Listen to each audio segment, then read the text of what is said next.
it always ends up being that way, when we do an episode or something, and you're like, oh, we forgot this, we didn't cover that. Then you listen back, like, oh, it's better than I thought. That's the rule of Yeah, thumb for podcasting. From what I've experienced, you always think of like, yeah, oh, I did the thing you didn't say, but it's all, it's real time conversation. You're like, oh, I did say that. I said that. Okay, yeah, I agree with yeah, it. You yeah. know. Yeah. I was surprised. I think we did better than I thought. We're getting But better at each pass here. well, I'm not sure about that. Yeah.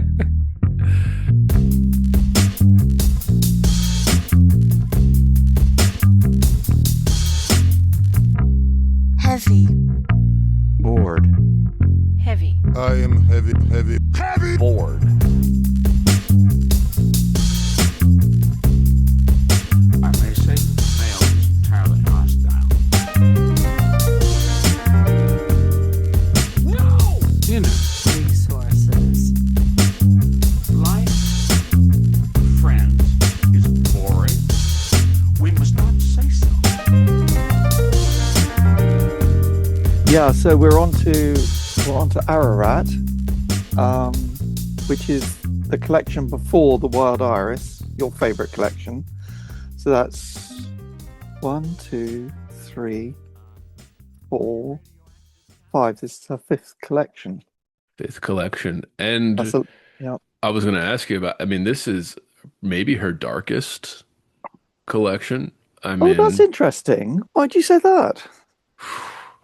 reading through it, I Yeah. was, uh,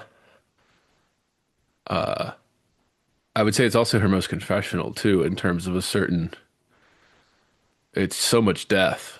So much death is in this There thing. is a death. Yeah. There's death in every poem, and And, yeah, yeah, I it's was just the like, this is a dark fucking book. This is a dark book. Uh, well, I find it. I mean, there's a lot of scene setting, which is very unusual for Glick. She actually gives you the information for the first time that the previous four collections have been built on, but she hasn't really been telling you what's been going on, quite what the state of her family, her blood family. Do you call it a blood family in America? Is that how you refer to I mean, your not quite. I guess people would say bloodline more than blood family, or bloodline family?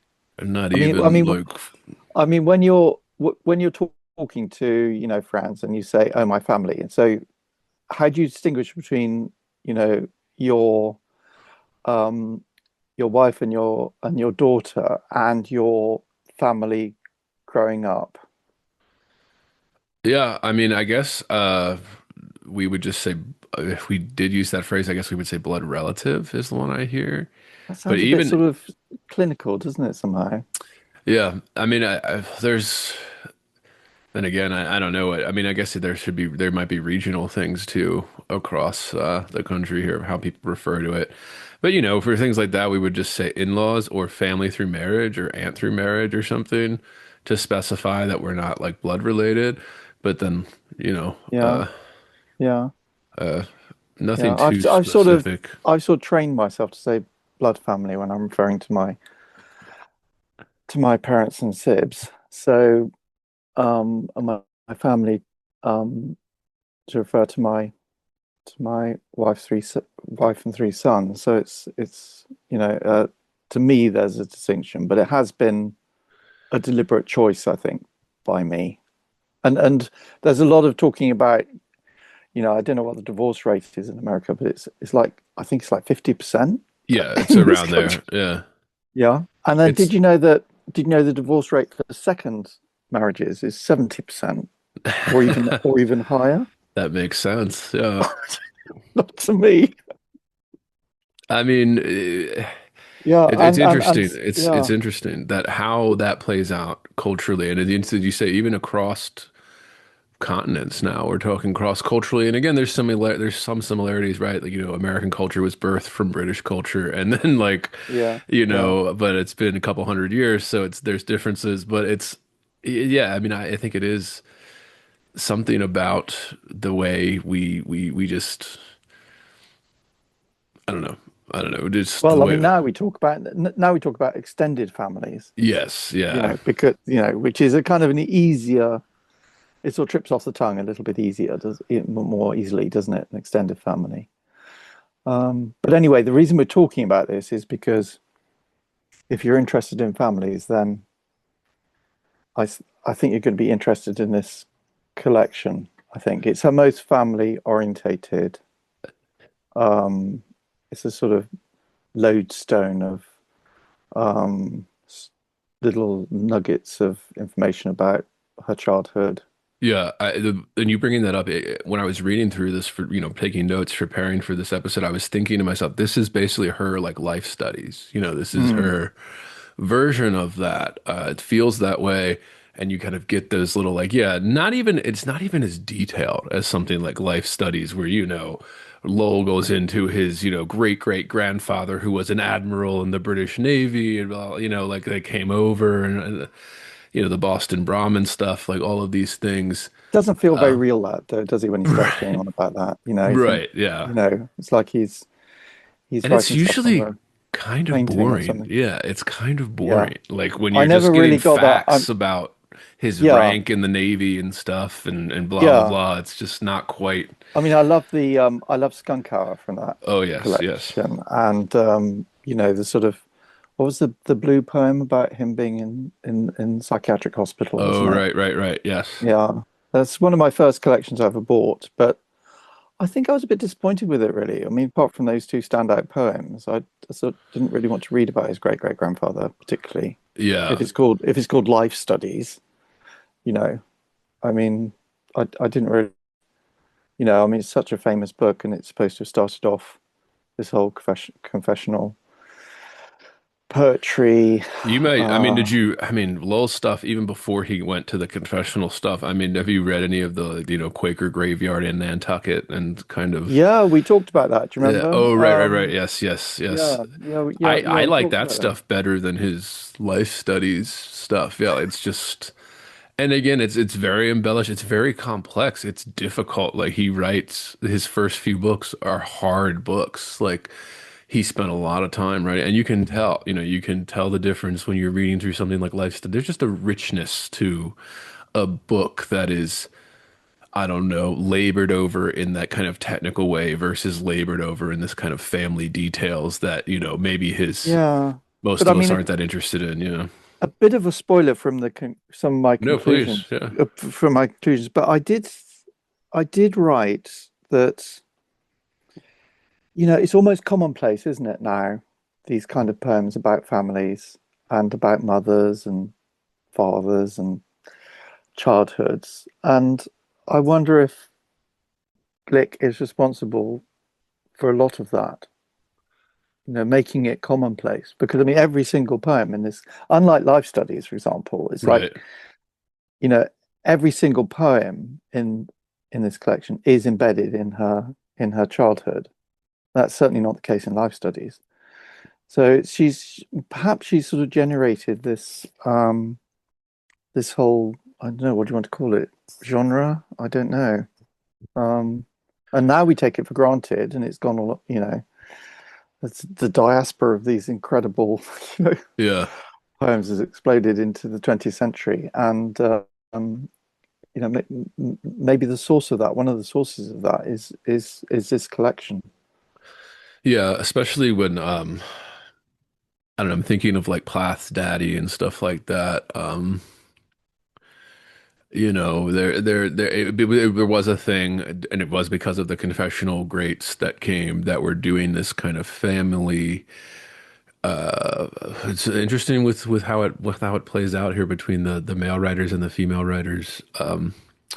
And again, listeners, I don't want to overemphasize that. It's slight. There's slight differences. They're not It's huge differences, but No, uh, I would say it's huge differences. yeah, yeah. I mean, in some cases, well, I mean, for the example, way that they yeah, write about their father, the way that they write about their father, Plath was not as tender about that kind of thing, and I think even something like Glick's collection here, when she's writing about her father, is not very tender. But yeah, then, but I of mean, you course, with take what Glick, it's complicated because Glick does that kind of subtle tenderness in all this darkness in a certain way. But Uh, Yeah, you're back to that word again, Andrew. she's very It's, good at it. She's very good at making that tenderness. I subtle. don't know. Is it tenderness? Well, I would say this book is not as tender as some of the stuff I was seeing in the first four books, but maybe it's because of the mood I was in. Maybe it's because my wife and I we are expecting our second child here Are you? Oh, in a well couple done. months. Great. Yeah, Oh, brilliant. Okay. first boy. Yeah, so Oh we're no, boy. gonna have a Wow. little son. Okay, fantastic. Uh, Well so done. maybe it was That's really good. that I just kept getting darkness from this. I was like, oh, this is dark as shit. Like, this is really Yeah, I dark. mean, this is She this is hates a her son. She hates being a mother. She yeah. I hates her mean, this is a sister. Like, there's absolutely no doubt this is a tough book for you, Andrew, as a father of very young children. There's absolutely no doubt about that. And I should think you've probably got a feeling of dread with most of the poems that you read, really. Well, should we just call it a day now? well, right. I mean, and here we are back again. We're another episode of Heavy Board, listeners, and we are continuing our series of Louise Glück, the same book where we're doing her poems from 1962 to 2012, and we are joined again by poet, writer, friend of the pod, Damon Moore is back with us. Hi, Uh, hi, thanks, Andrew. of course, great to have you with us, Damon. Uh, and we're discussing her fifth book now, the Ararat. Yeah, Uh, and as we get into it, I guess let's just hop in, Damon. We've already been talking, but this, of course, I want to mention the quote in the beginning. Uh, yeah. I always Plato. underestimate that. What's she saying this time? Is it who's she dedicated it to? It's one of those things where, so the quote that starts the book is it's a from Plato quote, and it's very brief, but it just says, "Human nature was originally one, and we were a whole, and the desire and pursuit of the whole is called love." Yeah, yeah. So that kind of so she's so that would be applicable to bearing Homer Simpson in mind. He said, "What's that Homer Simpson question?" Smile and everybody will think we're a normal family. It's that's how a family life maybe ought to be, sort of bound together in love, and no one would know any differently. Is that how you would interpret that? Is that a quote from someone else or? Yeah, it's from I didn't look it up this where it's from Plato, but it was this I took it as yes, the desire and pursuit of the whole is called love. So again, this feeling of wholeness, right? This feeling of completeness that a lot of us get out of family life or love or marriage or something like that. Uh, but then I after finishing the book, and going back and looking at this quote, it feels like it's almost desperate to find a little bit of what they would call, the pursuit of the whole is called love. It seems like maybe these poems or what Glick was trying to go for is trying to show the darkness in the love, maybe. That's being generous because I'm not sure that it works uh, that way, but I don't No, I know. think I think I think there is a way of getting you to a slightly better place, actually, Andrew. Although I do, you know, there are there are some tough points in here, but there is also some driving ideas underneath it, which which they kind of just they kind of distract. I mean, she's definitely stepped down, hasn't she, from the triumph of Achilles? Yeah, She left behind all that bathos, sex and violence, proto mythologizing, confusing personas. I mean, she's she's left that, and something that you said at the end of that pod has really helped me with that collection, which was when you said that poets are allowed to be confused, or they can be confused. And right. that's a new idea for me. I've always They're just I've human, yeah, yeah, well I've always thought that poets knew what they were doing. Right. So the idea of a confused poet, even somebody like Baudelaire, for example, who was, Yeah. He's a I good mean, example of it. Yeah, yeah. well, yeah, he was sort of, very, oh God, I don't know, hyperactive in the in the hyperactive in let's sort of So I hit gotta out at let's hit out at gotta everything. Oh right, there it is, right Eau de next to Mal. it. But yeah, he's it's he I wouldn't describe him as confused. I mean, he knew what he wanted to say. Right. He yeah, he which was, and that little collection of desperate poems, changed the course of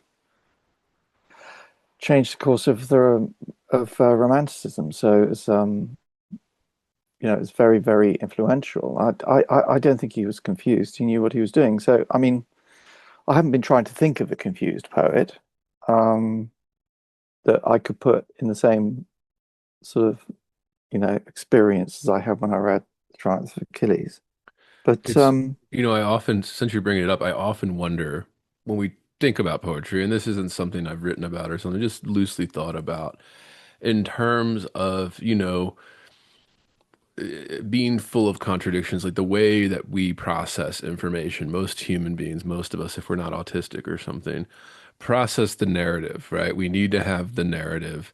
So a lot of times when we go to interpret poetry, if there isn't that, or we can't project that, I don't know, that can maybe get it come somewhat confusing, or it's just hard to maybe it's hard to recognize a poem that doesn't work or something because of that. Or we try to like, we talk about even with Glick kind of being confused or her kind of standoffishness.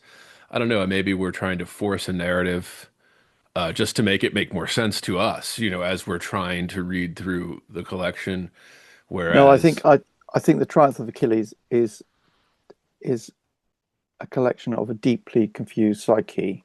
right, And it was you identifying that really did help me. And just as a little uh, digression, we like I hearing looked that into on the podcast, Damon. Yeah, so that you hear that, listeners. Yeah, that's why we listen. That's why uh, we do it.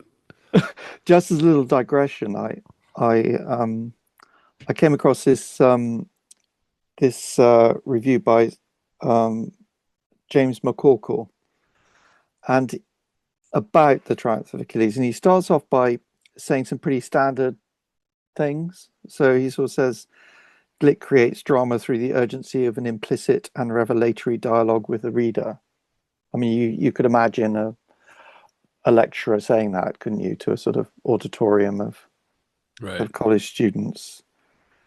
And and then he says the patriarchal power of objectification and control, particularly of sexuality, is assumed by the women poets. Well, I think that's a bit more risky. But I mean that both of those two things they're sort of fairly standard, I think. But then he says, talking about this connection, he says the poet realizes that the power, that which can kill, negates the possibility of reflection and questioning, which is the reversal of the conditions of dominance. And I thought, whoa, off we go. you Yeah. know, um, that's much more interesting. She says the process of the process of her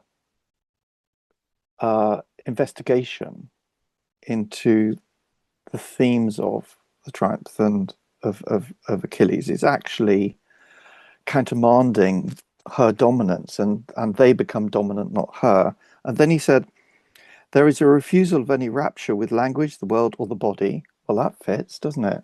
Yeah. Because of the sort of directness of the language of that poetry in that collection. Indeed, each of these elements has been distilled into an abstraction. Yeah, I'd agree with that.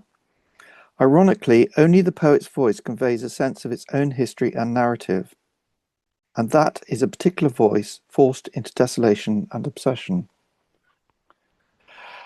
Ooh, so yes, I think that does, that brings it all. That is a sort of Encyclopedia Britannica definition of how the origins of confusion, isn't it? And some of the, you know, so I was, so yeah, that all. So I think she knew what she was driving at, or more or less, but I don't think that she was in control of the poems necessarily. That's You interesting. know. Yeah. Yeah. They kind of take on a life of their own. I noticed Mm, this more with free writing stuff where you just let the raw subconscious kind of fill in, mm, and that can happen. I think some artists can become too reliant on that. But it mm, is interesting because that's where you get a lot of interesting turns or a lot of conflicting things that are maybe confusing or maybe don't quite fit together. But mm, somehow the poem and the writer, the mood they were in, whatever it is, just somehow manages to weave it. I mean, that's the skill, right? Is to weave these things that maybe don't make sense together and make them beautiful or, ugly, whatever the goal is of you're trying to do here. Most people are trying to make it beautiful, but like yeah, I just there is some level to that, or to just, or writing yeah, or poetry, art in yeah, general. Yeah. or just leave it sort of Yeah. post-traumatic Right. as it is, as a statement. This is the Um, my controversial take on is this is what David Lynch does, and this is why I don't like David Lynch. Kind right. of it's kind of always unfinished, it feels to me, whenever I would see any of his projects, and I know there's many listeners to this that would disagree with me on that, but it's just a lot of that. Those films, when you watch them, are just there's cool ideas, there's some great stuff, there's some really weird, awesome things in it, very artistic, but then it always kind of falls apart for me. And I feel like if I had to put my finger on it, I would say it was something like that. It was because of like a kind of unfiltered, raw subconscious that people confuse as like, because it is such a part of creating art, but people confuse it as like that's the end product too. Mm, Well, it's kind of it's stylized to death, isn't it? So right, you're, you know, you've got this, you've got all these tropes of how people think that they ought to behave right. because of the position that they're in, and all of their effort goes into the mask, really, and and you're not, you know, you're not really left with why they're there, other than the fact that they're just participating in this life studies, Yeah, you know, which doesn't really have a clear sort of trajectory, yeah. really. And not that it Yeah, no, has to, right? Like it could do something completely off the wall and not have a clear narrative or trajectory from start to finish. That's interesting. But then I'm always like, you usually have to give us something else. This is why, again, people that are going to yell at me about this. So I say Blue Velvet is Lynch's masterpiece. It's the one that works all the way through, and it seems like a complete, coherent thing. Uh, Even though it doesn't quite have much of a, same thing, it doesn't have quite a much of a plot or a narrative to follow, but it works somehow. It was that kind of all comes together in this weird way. it could Um, be it could be a bit like the painter Bonnard, who said that, you know, you need two lives, right. one life to look and another life to paint paintings. And it Maybe could, that's the divorce thing we were talking about too. Yeah, maybe yeah, that you need two lives. Yeah. yeah, it could be that if you know, if David Lynch was given another life, you know, he could come back and he can make some really seriously great films. Yeah. You know, you Although know, many would argue he did anyway. Yeah, but I wouldn't. But yeah. But it was about, do you remember that poem about liberation from the triumphs of Achilles, where I was saying my interpretation of that poem was it was about writer's block, but in the way that you to familiarize yourself with Glick's technique, you know, you could also apply this to that poem, which is that it is Glick herself who just tears things apart. You know, she talks about the huntress. Um, that I've got a quote here, I think. That part of me that was the victim, only victims have a destiny, and the hunter who believed, whatever struggles, begs to be torn apart. That part is paralyzed. So she's talking about trauma and um, uh, you know, Kafka's image of, you know, breaking the ice of a person's personality and raw emotional state with an ice pick. He describes that, and she's saying that she's got to tear things apart.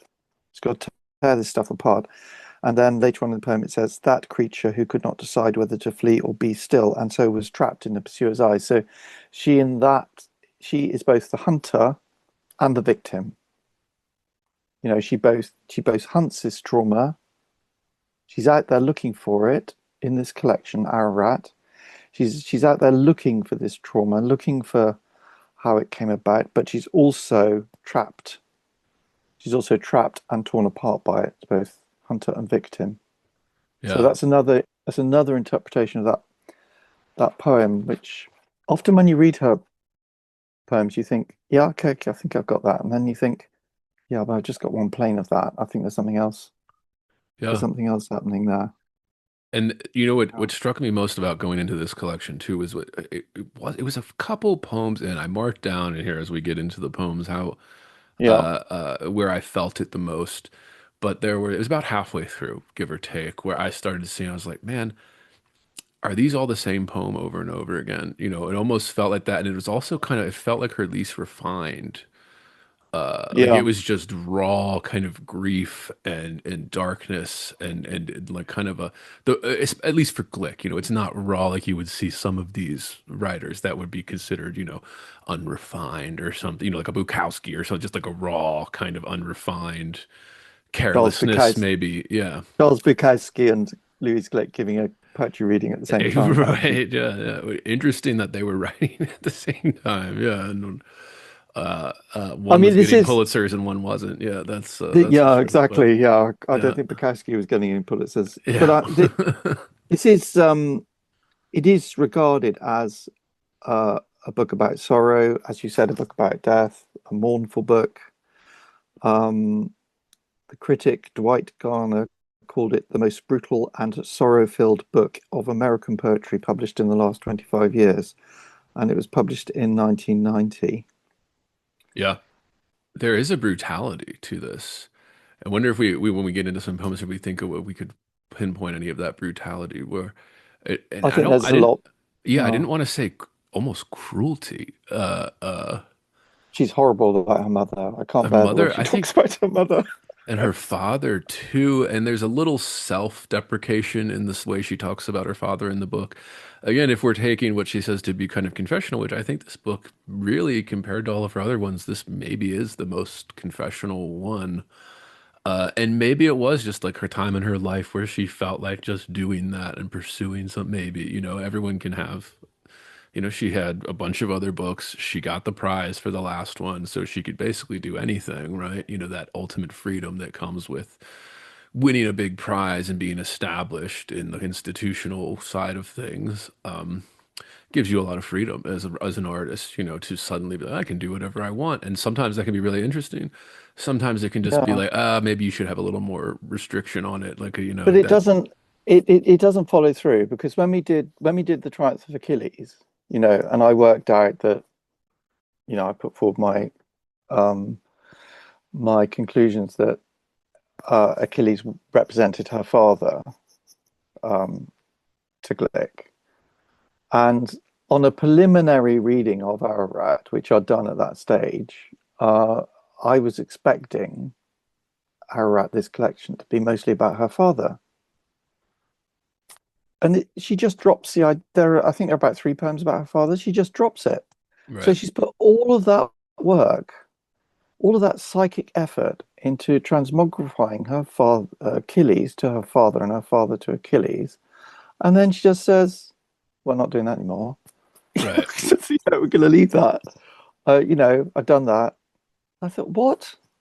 I mean, sometimes this poet can really, Yeah. you just want to sit down and you just want to ask her a few basic questions, like And like that. this Like that. collection Why was go just through all that effort and then not followed up? yeah, I mean, you know, I guess we could speculate endlessly about what was going through her. For me, for this book in particular, I just felt like at a certain point, about halfway through, I think it was about page 220 in this version of it. This is a short book, listen. This is like a 40 page collection of poetry, no sections, which I enjoyed, and stuff, but just I don't know, it just felt like everything that she had to say had already been said by the time you're halfway through. and then it just kind of gets redundant. And you're like, oh, another poem about, Yeah, yeah, yeah. grieving her sister, or another poem about her mother and father's relationship, where Well, she's kind of, I'll try and guide uh, you through it a little bit, yeah, yeah, Andy. yeah, yeah. Yeah. We'll see Yeah, how if so that holds. there is a form to it of some kind, but I think we ought to start with the title. Yes. So, is this collection misnamed, do you think? Hmm. I thought about that because I was like, all right, I don't know anything about this collection. I'd never read it before, and I'd only read Glick's big books previous to this. The type of stuff you get when you're studying this in college. You're not reading everything by her, but you're getting a couple of the big important books. So this is one that I've never read before we started doing this. So I was like, okay, the title, I don't know anything about it. I got to look it up. So I started looking it up. The Ararat Valley in Armenia, Mount Ararat in Turkey, which borders Armenia. These are considered huge biblical things. Um, they're referenced in the Bible. Like the big thing is that Mount Ararat in Turkey, present day Turkey, is supposedly, right, it's written in the Bible, the landing site of Noah's Ark after the Great Flood. Hmm. And so it was named for that, and the actual meaning of the word Ararat equals, sacred land or high land. And we Mm. could do that in terms of a couple different ways, right? We could interpret that. Uh, but that's where Yeah. I was okay, so that makes a little bit more sense considering the sacred land, I think, makes more sense than the highland, although Glick doesn't shy away from using both, I think. And again, there's really only Okay. one poem that refers to the mount, and it's basically an elegy for her sister. Um, So, do you think it's misnamed, uh, this collection? I mean, what do you think that's got to do with the main, the driving themes coming out of this collection? well, I mean, for me, I would say I would say no, it's not misnamed, only because I think what she was going for, at least what I can assume she was going for in this, is kind of immortalizing her family in a way. Like, while it's dark and redundant, and not quite as refined as we're used to seeing from Glick, there Mm. is that same kind of raw energy that we talked about in her very first collection. Just Yeah. there's something about her style that really Yeah. draws you in. But I think the overall, Yeah. it almost feels like it's not an obituary, but some type of eulogy, or at a funeral, there's a funeral type to this, like this kind of burial rituals, or this kind of grieving rituals around burials. So I guess I'm doing a little stretching around there to get it to fit. But yeah, I don't know. What do you think, Damon? Do you think it's Well, properly titled, or if we apply a little bit of symbolism to this, I please? think Yeah. um you've got her little grey house, haven't you, in House on Marshland, and pops up again in this collection. And this little grey house, it's like an ark, isn't it?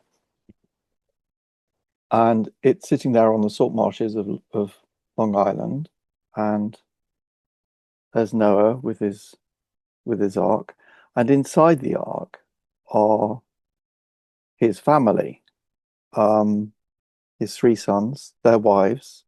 Doesn't mention anything about children, as far as I can tell.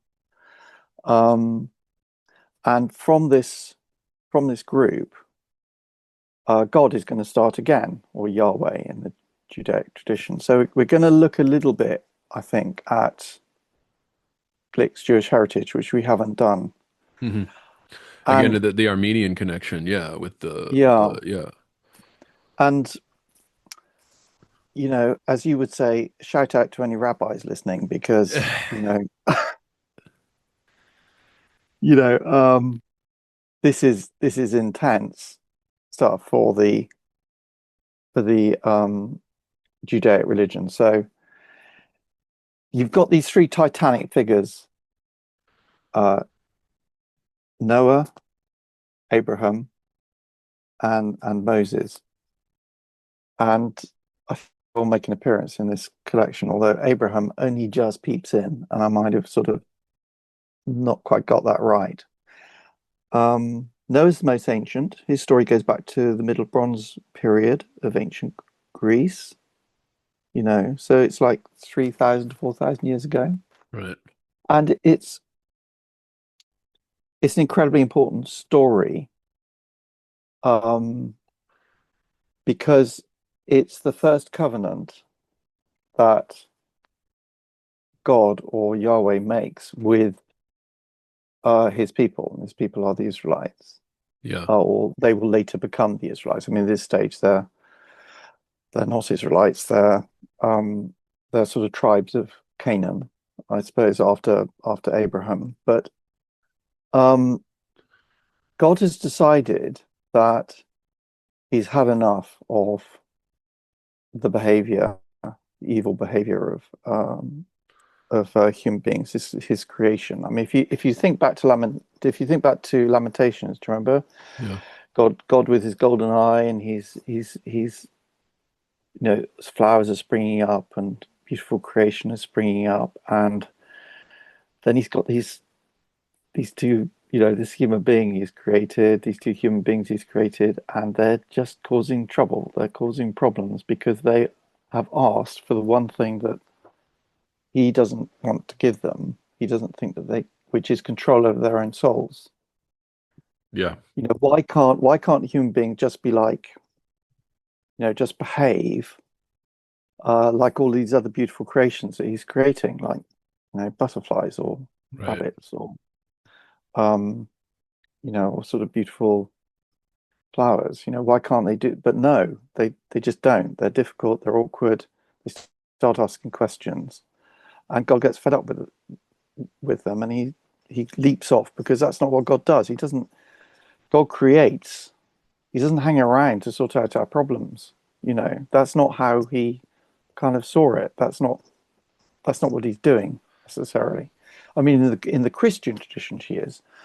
is, or she is, but it's very different in in in the Jewish religion. Yes, much more vengeful God in the Jewish Yeah, tradition so of you've got this little grey house. Okay, it's filled with Glick's family, a little family, because there's only four of them.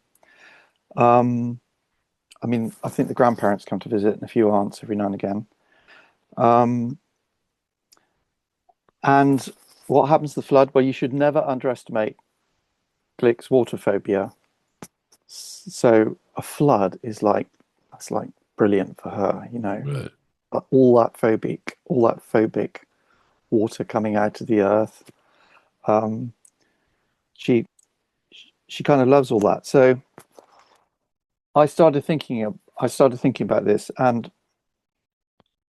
do you remember in the Triumph of Achilles, the poem, The Triumph of Achilles, right at the end, she makes a reference which thought I said to you was rather trite, which was she conflates Achilles' great weakness, his heel, which is the only vulnerable part of his body, uh, with his capacity for love. And I thought that was but then I thought, it makes sense to her, doesn't really, probably most other people.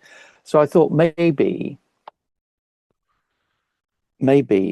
this collection is named after her son, who was called Noah. Oh, there we go. Yeah. And I think it is, because Yeah. she's written a couple of hard poems about her son, which if I was a son of a mother like that, I wouldn't necessarily want to read those poems. Yeah, I agree. That's what I was thinking when I was reading a lot of this. Like, my God, to put Yeah. this out publicly about what you're feeling. So I think this is her way of compensating. Yeah. And I think that's why she's called the poem Ararat. That, and for the collection Ararat, that, and for the reason that she sees her family as an ark. They're Mm. all they're all separated out for different reasons. Um, but that's where they all are. So it's like Noah's in there, all of the other family members are in there, and I think that's why the collection's called Ararat. Yeah.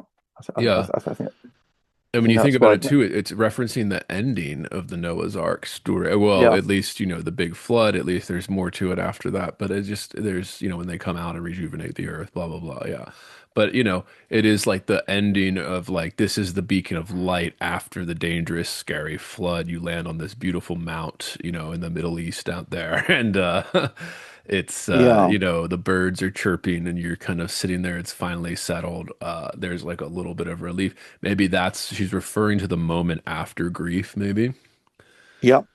And I So think yeah. maybe that's where it will fit in Well, here. I don't know if they were grieving for the loss of all these sort of badly behaved human beings, but I haven't um, read those. I want to revisit, especially with my children, to revisit a lot of these Bible stories, these kind of classic stories that are uh, but the Noah's Ark one is one of my favorites. Yeah, it's one of my favorite kind of yeah, biblical. it's got a Yeah, nice narrative arc, isn't it? Sort of God loses his temper, he's had enough. He finds the most righteous person that he can. He decides to save him and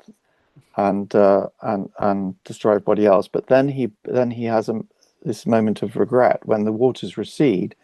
Suddenly, God turns from a warmonger to a peacemonger, right, and it doesn't say in the Bible why that happens, but God then reflects and promises Noah that he'll never do anything like this again.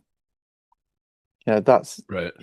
and that is the first covenant, and the sign of the covenant is a rainbow. So whenever you see a rainbow in the sky, Andrew, you can think of Right. well, if you're, probably actually devotees to the Jewish religion, whenever they see a rainbow, they probably do think about Noah and you know and the Ark of the Covenant. Yeah, and Um, those I mean, and those are the great, great stories. The Noah's Ark and the Moses parting the sea, and yep, yeah. And I'm not crazy about the Abraham stories, but those are still, interesting stuff where, yeah, the sacrificing of the children, this kind of exactly. thing. Yeah, the kind of birth of the religious of the three huge religions in the world. Yeah, So it is just so, I mean, it's just great little stories if you think of it from a secular point of view. But I think, it's always interesting too, and I've been more interested in this as I've aged and stuff. I would consider myself atheist. That's what I would call myself publicly. I was raised Catholic and all of this sort of things, so I'm very familiar with that part of the church. But mm, I don't know, there's always this kind of when you're trying to be more secular about a religious story, mm, you can't quite do it, right? Like there's always a little bit of that religious, what would we call it? That religious something that's just in the back, right? Of like, and I think Glick captures that in a way where she kind of rejects this thing, maybe a more atheistic style of, it was the time for that. Most intellectuals were calling themselves atheists, from, the 30s into, present day, right? Basically is when that was becoming acceptable for academics and scholars and writers to start saying things like that publicly. But there's yeah, always just that little bit of like, you know, you can't quite get yeah. away from the symbolism of it. You can't quite get away from what it represents. Well, That's part of history. Yeah. the strength of these stories is phenomenally powerful. And Right. when you start looking at the differences between Christianity and the Judaic religion, it's really quite hard. I find it quite difficult to absorb because, Right.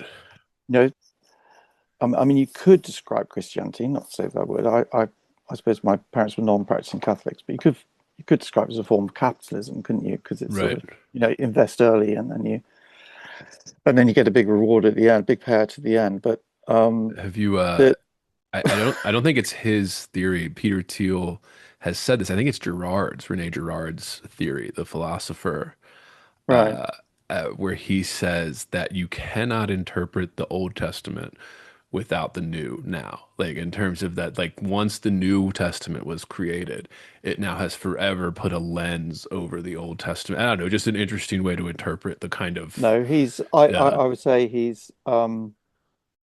uh he's either misleading himself or he's misleading us. I mean, they are very, very different. right. Yeah, they're There is completely very different. little Yeah, there is very little belief in an afterlife. um, in Jewish religion. Right. They don't believe that Jesus, a Jew doesn't believe that Jesus is the Messiah. They don't even think that King David, the return of King David, there's going to be a return of a messianic figure. It's very sort of present, Yeah. I would say, their religion. It's all to do with our relationship with God right now, and that includes good and evil. They have a very interesting perspective on good and evil. They're much more abstract, Hmm. um, in a way, but also it's also very clear the directives that God has given. So he says, you're not going to do this, you're not going to do that. So in Genesis it says, whoever sheds human blood, by humans shall their blood be shed. Right. For in the image of God, God has made mankind, and for you be fruitful and increase in number, multiply on the earth and increase upon it. So there's very strong strictures as to what you can and cannot do, but they're not brushing over. The Jewish faith doesn't brush over this problem of suffering, and good and evil, which is the stone in the shoe of every religion. Perhaps you could ask your philosopher, about that. Right. It'd be interesting what he says about that. Um, and uh, so it's a very different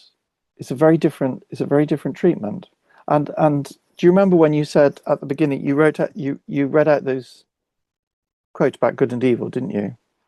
At the beginning of the triumphs of Achilles, and I hadn't really taken them on board at all. I mean, I just ignored So the sometimes that's best for the first couple of reads, and then you can go yeah, back and start to see how it yeah. fits or how it changed after you read it a few times. Yeah. So then I thought, okay, I thought maybe there's maybe there's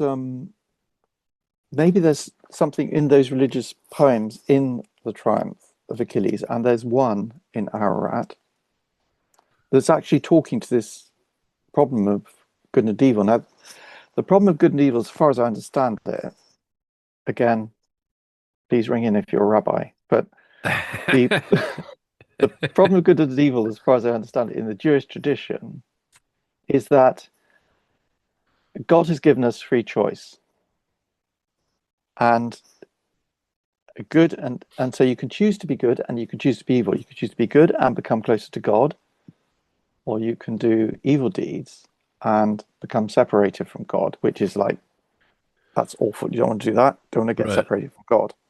But the issue is down to us and our relationship with God. Do we want to become closer to God, or do we want to become separated from God? The two things are locked together, but they're also quite nebulous, because I think you go through your life and not feel particularly, connected to Right. God, even if you live a good life. I mean, this is a debating point for, Right. Yeah. a synagogue, I suppose. Can you live a good life and then at the end of that life feel close to God? Right. Like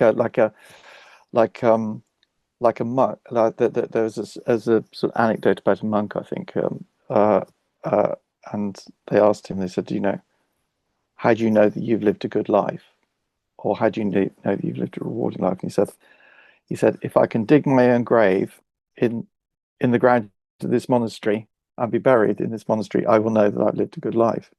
So it's like there is a sort of, but I just don't, I mean, Yeah. you can't say you're an atheist in this country. I mean, I used to say I was an atheist sometimes at dinner parties. You cause havoc. So, we're a nation of agnostics.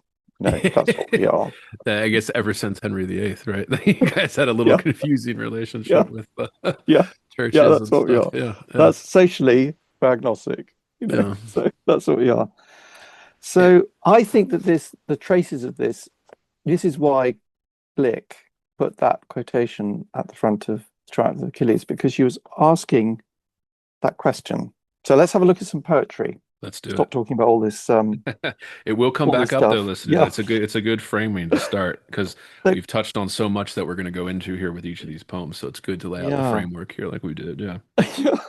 So Have a look on page 5113 of your um, collected poems, and you should find yourself at a poem called Crater Lake, and it's part of the Averno, which is my favorite collection of hers. Have you found that? Yep, Do you want to read that? sure. Crater Lake. There was a war between good and evil. We decided to call the body good. That made death evil. It turned the soul against death completely. Like a foot soldier wanting to serve a great warrior, the soul wanted to side with the body. It turned against the dark, against the forms of death it recognized. Where does the voice come from that says, suppose the war is evil? That says, suppose the body did this to us, made us afraid of love. Yeah, so it's got that little sort of thing that you've identified that Glick does right at the end, sort of a little painful a thorn in the side of the poem. Yeah. But I mean, what do you think of that poem? That is the poem that I found whereby she refers to good and evil directly.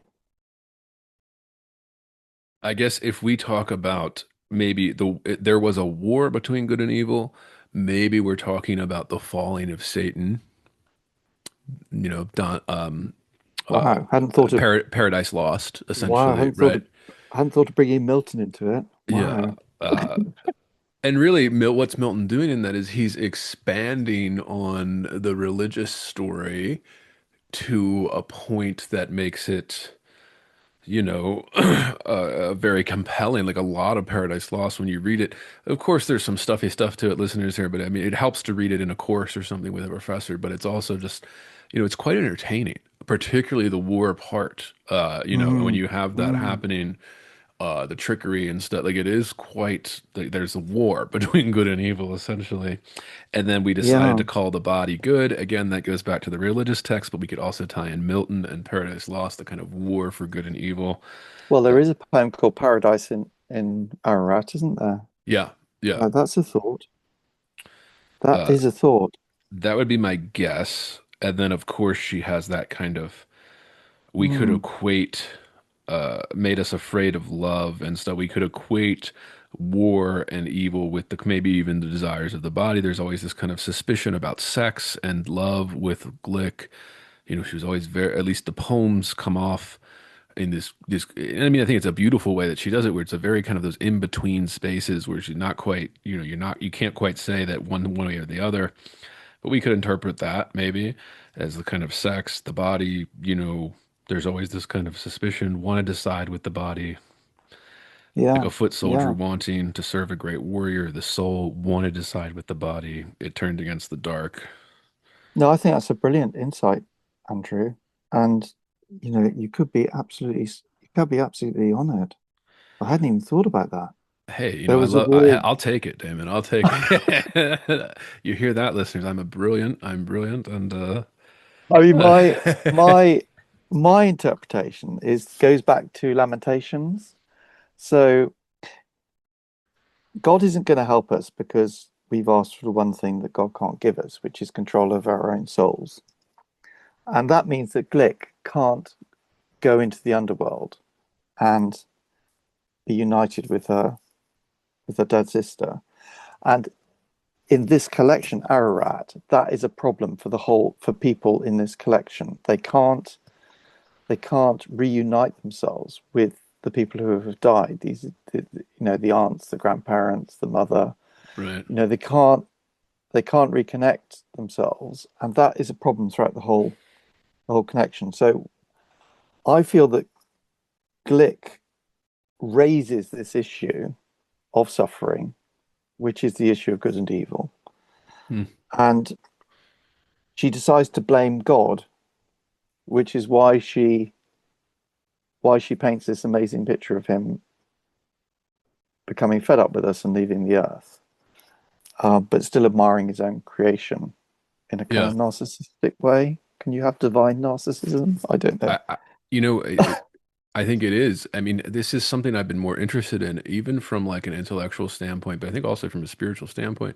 Listeners know this. I'm a fan of Jordan Peterson, and just he did this thing recently before his latest kind of, I'm sick thing that he's going through now and out of public life. But his book, We Who Wrestle with God, that came out Mm, right before this here, and what he'd been doing the last several years after the kind of political aftermath where he was getting, pilloried all the time in public for saying things that are center right over here in America, at mm, least.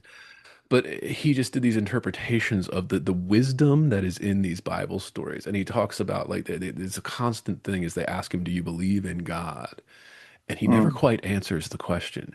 He mm. says, "I act as though he exists."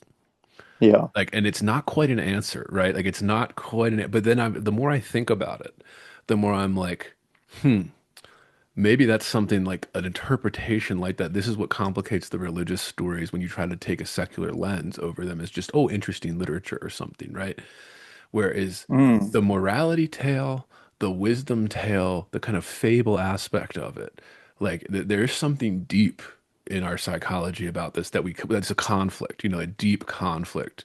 Somebody like Glick having this conflict between maybe the traditional kind of Jewish heritage and stuff, and then kind of the more secular world that she lives in. I don't know. I'm just thinking about that, and then I've branched off into other people from other periods of time that have had well, the similar kind of Jewish, well, interpretations. interestingly, in the in the Judaic tradition, uh, uh, the belief system is that when children are born, they have a complete understanding of the Torah, Mm. and then the rabbi comes in, or the religious representative, I'm not quite sure what you call them, what position they would be in, and they slap the child as a symbolic act to slap out that knowledge from the child. Huh. It, so they have the knowledge that they're born with all of this knowledge, but they're not allowed to keep it in their conscious minds. That knowledge must go and say, well, okay, what's the point of that? And the point is that you then are in a situation of free choice and you have this deep innate connection to God, but it's never, you can never realize it in the way that it was perfectly within you at the time of your birth. So the Jordan Peterson reference would be, it would make him more sympathetic to, I think, to the Jewish um, perspective on this than to the Christian or the Catholic perspective on this, because obviously with Christians and the Catholic tradition, it's, you know, it's a question of accepting Christ into your life, and Right.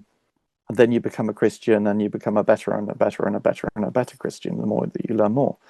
But the Peterson, sort of not quite sure about God, but I kind of feel it's some kind of innate presence, you know, very much more to do, and it's a very subtle, Yeah. it's a long time since, you know, these great patriarchs of the Bible were sort of sitting around chatting to Yahweh. That was thousands of years ago, and so now it's a more it it's a more sort of, I mean, you can't really call it a special relationship given what's going on in the world right now, but but it's more of a it's more of uh, an innate connect a connect an innate connection. And how do you explain that? Right. And the, the narrative around this within the Jewish faith, I think, is a little bit more convincing, I think, um than the Christian. Yeah. Yes, nature, nurture goes back to that. We discussed this a little bit, listeners that are regular listeners on the Magic Mountain with Maggie Zhu, where we Yeah. discussed man in that novel. It was of the time where there was this split amongst academics, right? The kind of religious tradition of academia and studying and stuff, and schooling, and then the kind of new kind of more atheistic, objective, scientific truth is that this is what they're arguing over, and there's great characters. And again, the interesting part about it is that you don't really get an answer, right? Like as Damon and I are trying to do it now, we don't really come to an answer. We just kind of theorizing, but it's just so important to. It was the most interesting part of the novel for me, where there's this Mm, kind of there's something baked into the cake because of just, as we said, all these thousands of years that came before us, the thousands of years that came before Glick was writing this book in, mm, the late 80s, releasing it in the 90s. It's that just you can't get out, right? Once it's mixed into the batter, no matter how mm, far we stray from it, there's always this innate, like you were saying, thing in them that draws us, that makes us kind of question this little, they're the saying there's no atheists in foxholes, right? mm, Put yourself in a situation, all of a sudden that goes out the window, right? mm, mm, Like when your life's on the line in a foxhole or something and bullets are flying mm, overhead, you're praying to something, right? mhm, DFW talked about this in the early 2000s, his famous This Is Water speech, where he says, everybody worships, right? Atheism mm, doesn't exist in the real world. We worship mhm, something. We could worship, intelligence. We could worship science and reason. We could, but we're worshiping those things the same mm, way that these kind of innate little things kind of just we can't quite get them out the back of our head, even if we have this kind of mm. like I would say I'm atheist, I don't quite believe it, that there's just something about it that I just can't quite believe, but there's still something that makes me question just that It's innate an little bit. interesting, yeah, it's an interesting, I mean, it's a great idea for poetry. I mean, those little yeah. contradictions or that little mystery where it lies, great to explore for a book. That's why we've had so many books of poems that have done it, throughout history here, and great poets that have But tried. I think that's what Glick's doing. She's Yeah, not yeah, saying absolutely. Yeah. she's not saying I'm fully paid up to the Christian tradition. I'm fully paid up to the Jewish Right. tradition. I It's mean, very, very American. Very, is that yeah. very American? Yeah, the melting pot, the famous melting pot. I Yeah. mean, I think she said her knowledge of the Jewish religion was very rudimentary. I think, Yeah. but she's looking at it. She's looking at it from. She's trying to understand why. Is it a matter of good and evil that she can't be? That um, she can't rejoin the soul of her sister, and is it a matter of good and evil that um, there seem to be all these conditions preventing that preventing that happening.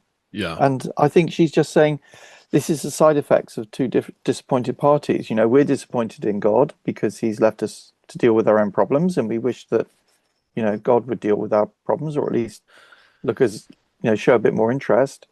And from God's point of view, he's disappointed in us, as he's shown in the, in this great story of of the flood, because given free choice, we can't be trusted with free choice, Yeah. to celebrate his beautiful, God's beautiful creation. So we're both disappointed, and I think that's how Glick presents it, Yeah. really. She's sort of, yeah, okay. Let's go to the poems. Yeah. Yeah. I wasn't crazy about this first poem, but I think it does kind of set the tone. As I was reading through, I kind of went back to it and was like, okay, so this really does. This is where I got that Mm, kind of like the first poem kind of sets the tone of this is a life and death. This is what this book is mm, about. It's going to be about life and death. You know, and like I said, I wasn't crazy about it. I did like the one right after it, a fantasy, and a novel. Like those, I thought were there was a time in this first part of the book where I was like, okay, I like this, I like this, I like this. I don't know. What did you think of the first poem? Well, do you want to read it? Why don't you read it? I mean, I think it's worth Sure. reading. Yeah. Yeah. Parados. That means entrance to the stage, by the way. So And you're in a side fitting room before you're getting ready to go onto the stage. Yeah. and fitting for this to start the collection like that. Yeah. Yeah. Yeah. Long ago, I was wounded. I learned to exist in reaction, out of touch with the world. I'll tell you what I meant to be a device that listened, not inert, still, a piece of wood, a stone. Why should I tire myself debating, arguing? Those people breathing in the other beds could hardly follow, being uncontrollable, like any dream. Through the blinds, I watched the moon in the night sky shrinking and swelling. I was born to a vocation, to bear witness to the great mysteries. Now that I've seen both, birth and death, I know. To the dark nature, these are proofs, not mysteries. Okay, so she's saying right at the beginning that she's out of touch with the world. Why is she out of touch with the world? She's out of touch with the world. So that's what she's saying here at the beginning of the poem. And then, um, I think there's a little bit of religious implication in that as well, as to be still, right? To be in, not in uh, a still, yeah, possibly a device that listened. right. And then, and then she said at the end, now that I've seen both birth and death, I know to the dark nature these are proofs, not mysteries. And I was born with a vocation to bear witness to the great mysteries, but I know that they're not mysteries, they're proofs. Proofs. You see, she's climbing out of that. She's climbing out of that uh, uncertainty, about good and evil, about suffering. She's saying, I can't get into the mystery. My way into the mystery is blocked. So I'm just going to talk about the proofs of the mystery. And I think that's why a lot of these poems in this connection, they're almost on the surface, aren't they? You're talking about things that happen. And I think we should do something now that you're allowed to do in poetry, but you're not allowed to do in novels, which is skip to the ending. So if you go to page 242, now this is the last poem in the connection. It's called First Memory, very short, one stanza. It says, shall I read it or do you want to read it? Sure, you can read it out. It's a little short one, Uh, but it has that first line is important. okay, you go for it. Go on then, Andrew. Long ago, I was wounded. I lived to revenge myself against my father, not for what he was, for what I was from the beginning of time. In childhood, I thought that pain meant I was not loved. It meant I loved.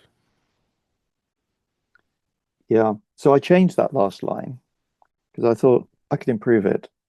So so I changed it from I thought the pain meant I was not loved, it meant I loved, to I thought the pain meant I was not loved, it meant I could love.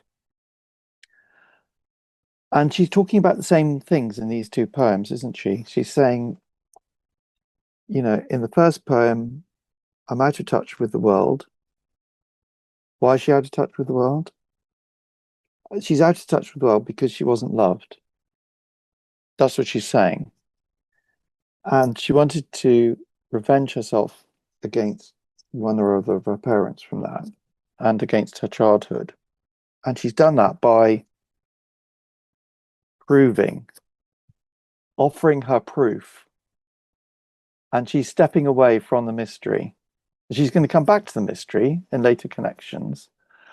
And the previous collection, Descending Figure and Triumph of Achilles, these are all about she's trying to get into the mystery. She's trying to break that down, that poem, Liberation. She's trying to tear it apart to be both the huntress and the victim.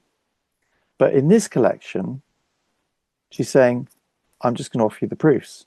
This is what happens. You decide.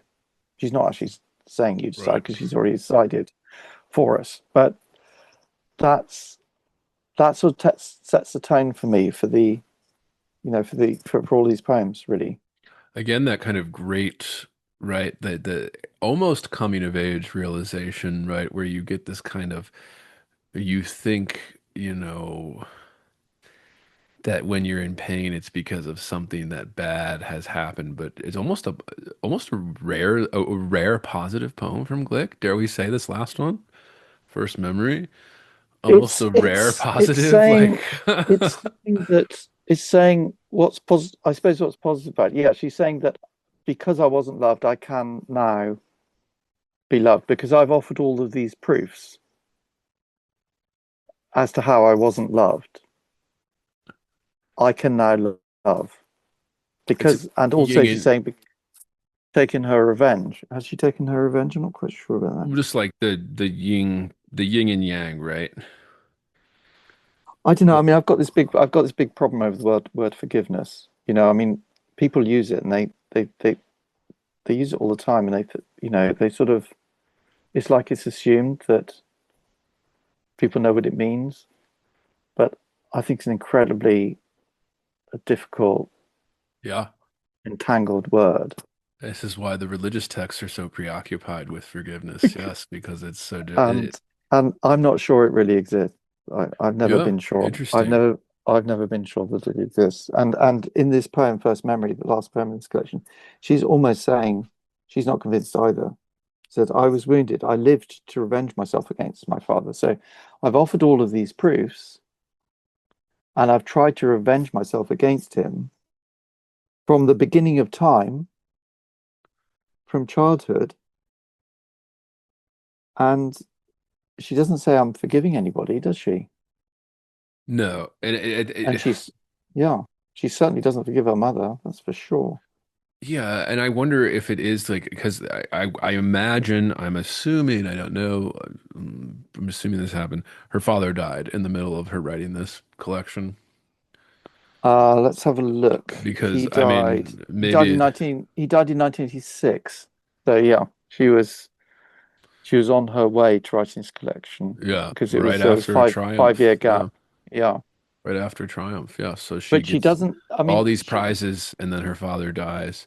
Interesting. Or just I mean like it's that you don't know what you have until it's gone, right? Type of thing where we take it for granted when it's in front of us. In fact, we even view ourselves as like we need to revenge ourselves or something or avenge ourselves over well, she never this says, situation we were put in. But then it meant I loved. It she meant never that I says, did love because of this pain that I have now that it's gone, right? That like I'm not going to get yeah, it back. yeah, Uh, yeah. Now Almost these, like a now, coming of age realization in a certain way. exactly. But she never says in all of her poetries that I find, I mean, we might come across it, but she never says what her father did. She says what her mother did. So let's go to Lullaby, page 212, which is the 10th poem in this collection. And it's very clear what her mother's done in this. It's quite a long poem, but I'll just read the start. My mother is an expert in one thing, sending people she loves into the other world. Oh dear. The little ones, the babies. I mean, it's not her mother's fault that her firstborn child died. Is it after 7 days? It's not, but we'll get on to what she's done. The little ones, the babies, these she rocked, whispering or singing quietly. I can't say what she did for my father. Whatever it was, I'm sure it was right. It's the same thing, really, preparing a person for sleep, for death, the lullabies. They all say, don't be afraid. That's how they paraphrase the heartbeat of the mother. So the living slowly grow calm. It's only the dying who can't and who refuse. Now then, so if we go to, it's either a fantasy, a birthday, or widows. Let's have a look. 208. No, it's not widows. Um, okay, so fantasy. It's where her mother draws um, the life of the child who's died into the earth, and there's no love left for the surviving children. Yeah. So it's it's sort of connected in several of these poems, but it's actually in Lost Love on page 211. Do you want to read that? Yes, where am I thinking of? Very, Lost very, Love was one I marked. Yeah, I really enjoyed that. yeah, I very said important Damon, poem. I wrote in my notes here, I was like, Damon, here it is. Yeah, Direct reference to absolutely. the dead sister. There's no symbol. It is direct right Oh, it here. We is. got It it. is absolutely direct. Yeah. No, The most no, yeah, direct, maybe the most direct she ever wrote about it is this one right here, yeah. Lost Love. She's not trying to conceal anything. She's just going, this is, yeah, yeah, Which is maybe why I felt such a stark like difference from the first four books to this one and her stuff, and then yeah. knowing what she does after this too. There's really no other book Mm. like this one in No, particular, and really no other poem no, like this one. yeah. But yeah, let me read it here, and we'll get to talking. Lost Love. My sister spent a whole life in the earth. She was born, she died. In between, not one alert look, not one sentence. She did what babies do. She cried. But she didn't want to be fed. Still, my mother held her, trying to change first fate, then history. Something did change when my sister died. My mother's heart became very cold, very rigid, like a tiny pendant of iron. Then it seemed to me my sister's body was a magnet. I could feel it draw my mother's heart into the earth, so it would grow. And that is the Wild Iris. Yeah, you can see, especially towards there's a couple poems, particularly Mm. direct to flowers, that where you can see this blossoming, the kind of the next book coming almost, which is always great when we do these in order, complete works. You see the growth, you see the little hints, the little kernels of ideas coming to fruition, and it's just very, Yeah, thrilling to see that. Yeah. yeah. So this is what her mother's done. She's followed her sister's body into the earth, and there's no love there or real love for the sister, the daughter who follows, which is Louise, herself. So it's quite I mean, it's very unfair. It's very unforgiving. To use your word, it's cruel. Yeah. Um, It's making me think of but that first memory where, I thought that pain was that I wasn't loved, but it was that yeah, I loved. So we have this lost love. We can interpret that literally, and it works in the poem. But I think it means more metaphorically, literally losing love, having that loss of something that you loved so dearly. And I know most, people listening to this that don't have children, and I've tried to go into this a little bit. It's very hard to explain here. There is a part of your brain, there is a part of your soul, let's go as far as to say that maybe, that is awakened when you hold that baby and you just feel that forever. And then to have that yeah, loss is probably worse than anything else, worse than a parent dying, worse than a spouse, having that loss in particular. I mean, you hear it all the mm, time. I mean, it destroys people, it destroys marriages, it destroys relationships. I mean, it's just such a deep cut, that lost love, if we're going to keep reading into it as a metaphor here, that, what else can you do except bury yourself in the ground kind of with it? And yeah. just, there's always a dam, that scar tissue is always going to be visible somewhere because it is hard to describe that attachment, that the love that you feel unconditionally. So Um, going back to Parados, would you say that was a proof? of A dying. proof of a proof of her. Gosh, this is beginning to sound like a lawyer in a court, isn't she? Yeah, Sort of yeah. reading the list of charges for the prosecution. But I mean, My would you? mind originally went to mathematical proofs. Yeah, yeah. Yeah, mathematical proof. So, I mean, would you say that was a proof of how she's ended up at the end? Hmm, Does that justify that final poem, First hmm. Memory?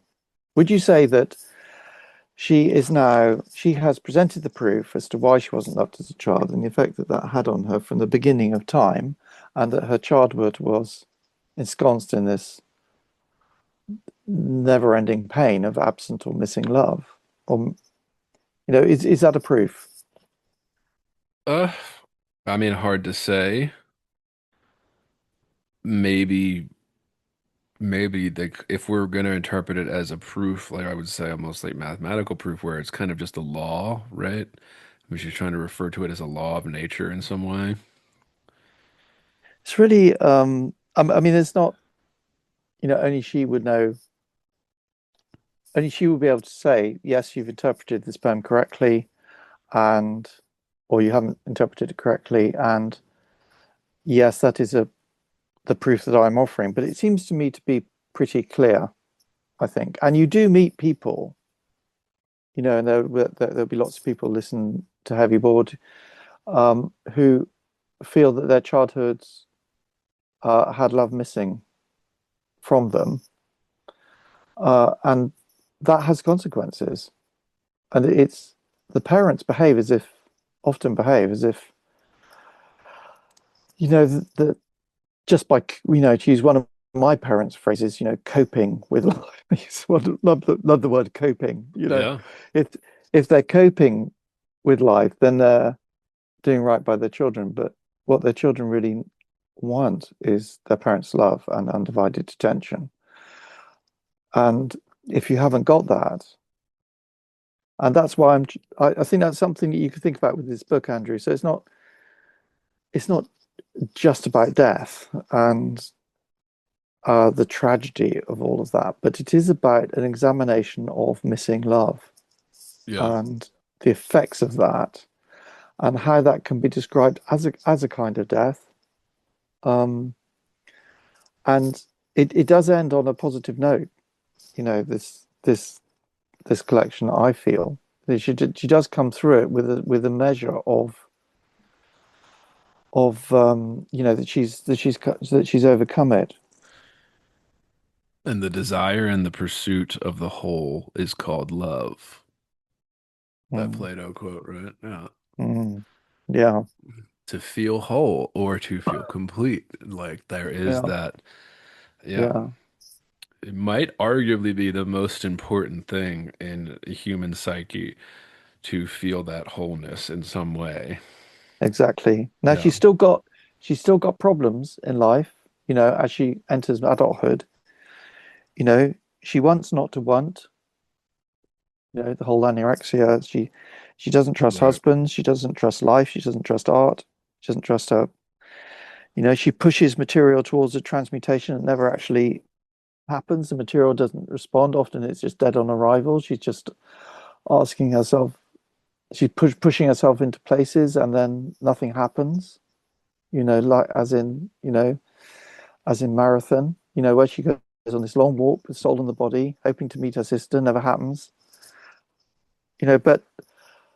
But this I feel it's some kind of a launch pad, I think, into adulthood, really, and to say, that despite all of this, I have found my way, perhaps. Yeah. Let's go to one of the poems I really like, which is quite soon after. It's Lover of Flowers.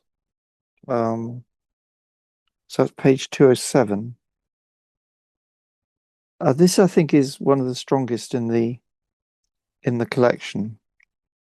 So the thing I like about this poem is it brings all of the actors together in the same scene. Uh, and uh, perhaps you could read the first couple of stanzas because I don't think we need the rest of the poem sort of falls away a bit, but I really like the first two stanzas. Yeah, and this is the one I marked it as well, where it just kind of occurred to me that like, okay, we're going into confessional, Yeah, in this or way. very close to it. Yeah, Yeah, much more than previous books. And then of course it kind of compounds because then we have that poem on 209 Confession right out as you're reading through, I was just jotting notes. But yes, yeah, Lover of Flowers. In our family, everyone loves flowers. That's why the graves are so odd. No flowers, just padlocks of grass, and in the center, plaques of granite. The inscriptions terse, the shallow letters sometimes fill in with dirt. To clean them out, you use your handkerchief. With my sister, it's different. It's an obsession. Weekends, she sits on my mother's porch, reading catalogs. Every autumn, she plants bulbs by the brick stoop. Every spring, waits for flowers. No one discusses cost. It's understood. My mother pays. After all, it's her garden. Every flower planted for my father. They both see the house as his true grave. Not everything thrives on Long Island. Sometimes the summer gets too hot. Sometimes a heavy rain beats down the flowers. That's how the poppies died, after one day, because they're very fragile. My mother's tense, upset about my sister. Now she'll never know how beautiful they were. Pure pink with no dark spots. That means she's going to feel deprived again. But for my sister, that's the condition of love. She was my father's daughter. The face of love to her is the face turning away. I really like the start of that poem. In our family, everyone loves flowers. I think that's sort of it's a very uniting image to me. Um, if you think about, we were talking earlier, weren't you, about uh, blood families and your family, etc. But I mean, if you were to talk about your blood family, your relatives, is there a single unifying thing that you all love? I mean, you're all crazy about NASCAR or Right. uh, Uh, uh Hard to say, yeah, that we all love. Hard to say. it's not an easy question to answer, is it? Yeah. But Glick does it in this poem. In our family, everyone loves flowers, and then I think it's a lovely little portrait of her sister, um, planting bulbs and looking in the catalogs. And it doesn't matter what, just choosing on the most beautiful looking flowers that they can find. And then the mother pays for it all. And then at the end of the poem, it all gets very twisty and very turny. And my mother's tense, upset about my sister. Now she'll never know how beautiful they were. Okay, so I think that's the first born. So Glick is the firstborn, and her sister, who died, is also the firstborn. So they're locked in this relationship with the mother, two firstborns and the mother. But then the other sister, Therese, she has a different life, and she enjoys the love of her father, and that's in the last stanza. But for my sister, that's the condition of love. He was my father's daughter. She was my father's daughter. So her sister is in receipt of love from the father. I mean, it goes back to what I was saying about the father earlier. We never quite know what he's done, but maybe this is what he's done. Maybe this is his proof, Andrew. The This is his sibling proof. rivalry. He loves Therese more than he loves Louise because he can see that Louise and her mother have this kind of problem, this firstborn problem, which they're never going to resolve. They're always going to be at each other. Well, Louise Glück is always going to be at her mother over it. And the birth of the second daughter is a new start, isn't it? And maybe that's the proof that she has. Maybe that's what weighs with her against her father. Maybe she's actually saying that here. Yeah, I think that's what's happening. The Yeah. face of love to her is the face turning away to me. Yeah. So it all gets a bit sort of, into those darker, choppy waters at the end. But it starts off in this lovely sort of place, I think. In our family, everyone flowers. I mean, I think that's so Yeah. lovely. That's something So we too all, where there's the work of gardening is always a great symbol for poetry and all of that as well. But yeah, and we have a but lot we of that, right? Like her right before this, that the mother's heart going into the earth to grow, right? There's the flower reference, the I don't think it's roots and growing, stuff. Andrew. It's going to the earth, but it's not coming back again. I don't think. Still, Yeah. um, oh, I mean, this is that's just what it says, right? Mm. So we ought to talk about Mount Ararat. I don't think we need to say very much about that. But it is the title poem, and it's about it's about a third of the way through this collection, isn't it? And again, I think the part that I would point out is maybe in the second stanza when it says, Um, for the most part, in our family, we had sons, not daughters. Now that puzzled me. That puzzled me for a long time before I started reading Glück in any kind of systematic way. But now, of course, what she's talking about there is Noah's sons. She's talking about the ark. So she's flipped back into sitting in the ark um with her family and Noah's family. At least that's my interpretation. Because of course their family all had daughters, not sons. So, I Yeah. think that's the only. And then at the end it says, like the earth itself, every stone here is dedicated to the Jewish God who doesn't hesitate to take a son from a mother. Oh, yes. Do you know what that's about? Well, I'd assume it's about Abraham Yeah, is I the think big so one, too. yeah, with Isaac and Yeah, and Jacob. Yeah. That's where Abraham's peeping out in this collection. And it's just fractional, and you wouldn't necessarily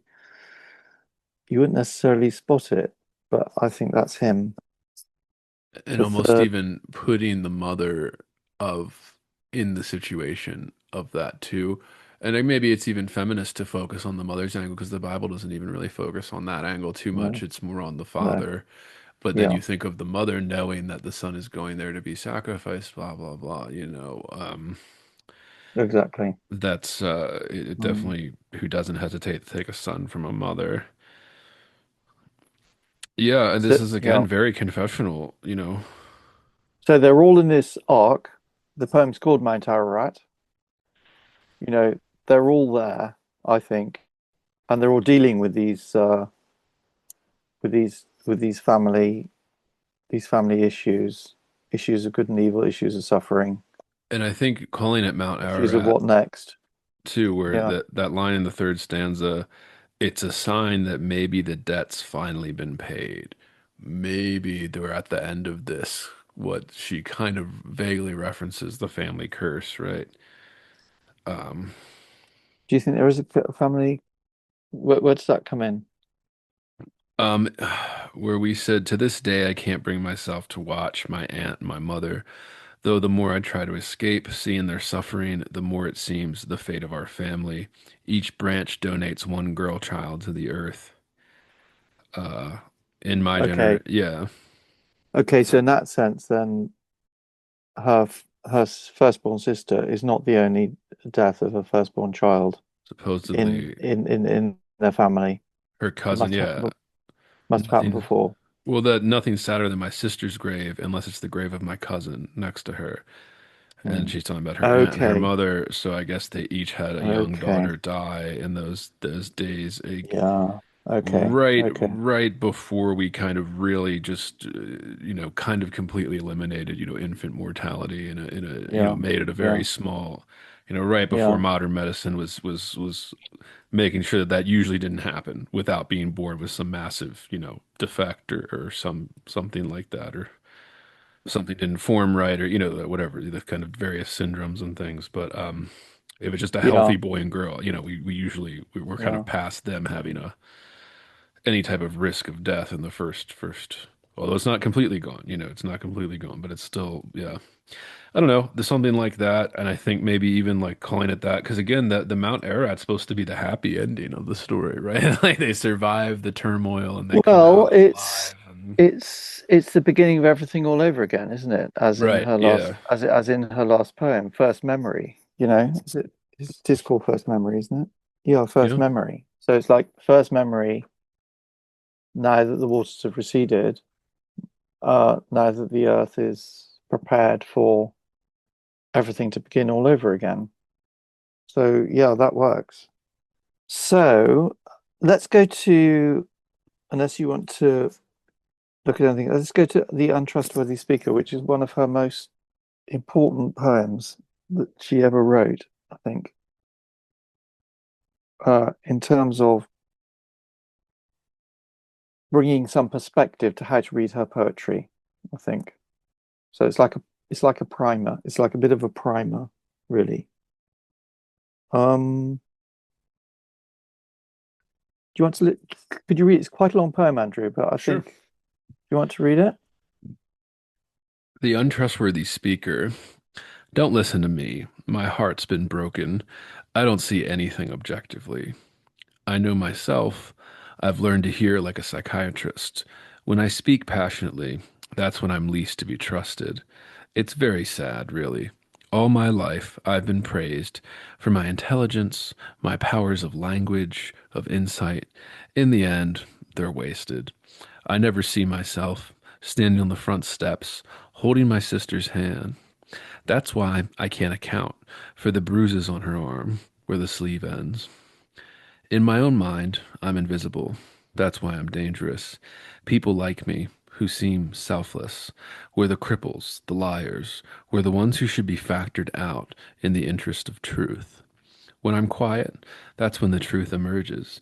A clear sky, the clouds like white fibers. Underneath, a little gray house, the azaleas red and bright pink. If you want the truth, you have to close yourself to the older daughter, block her out. When a living thing is hurt like that, in its deepest workings, all function is altered. That's why I'm not to be trusted, because a wound to the heart is also a wound to the mind. Yeah, that's a very important line. That a wound to the heart is also a wound to the mind, because she's been hurt by this feeling of not being loved by either of her two parents, actually, but for different reasons. Um, it's it's destabilized her mind, and Poets love to say they're unstable, yeah. yeah, But I yeah, mean, the heart and mind connection or whatever, it's often something we try to separate. We're like, oh, do you feel it in your heart or in your head? Right? Are you using your heart or your head? And the real answer is like, they're intertwined, right? Um, yeah. you know, that but yeah, I mean it's always interesting, the untrustworthy speaker. And I think she does this in all of her work, right? And I think this is something that again, poets and poetry enthusiasts listening, you know, it is often a mistake to just assume an I in the poem is the speaker. Now, I think there are obviously exceptions to that, and I think most of 20th century, latter half of 20th century poetry, you can kind of safely assume that the I is some, resemblance to the speaker in some way. But, there is usually a speaker in a poem, and there's, at least in scholarship, they like to say that it's not necessarily the poet, which is, true and not true, and depending on what you're looking at and what time period and all of that. But But you remember me saying to you, it's one thing to be untrustworthy, but you do need to know when you can trust a poet. And I think there are, in this collection, Blick is giving us a couple of reasons to trust her. And this poem is one of the reasons. This is, I think the last poem is an important reason. And this is an important reason. She's saying, don't trust what I'm saying, which is kind of quite Glickian, right, which but is why I she, always no, please finish. Yeah. yeah. No, carry on. Well, Carry I on. mean, just going off that, I was just thinking that's, because of all these references to the father, and like we said, we don't quite know what the father did. There's some hints Yeah. that she, wasn't the favorite child, that her sister was the favorite of her father.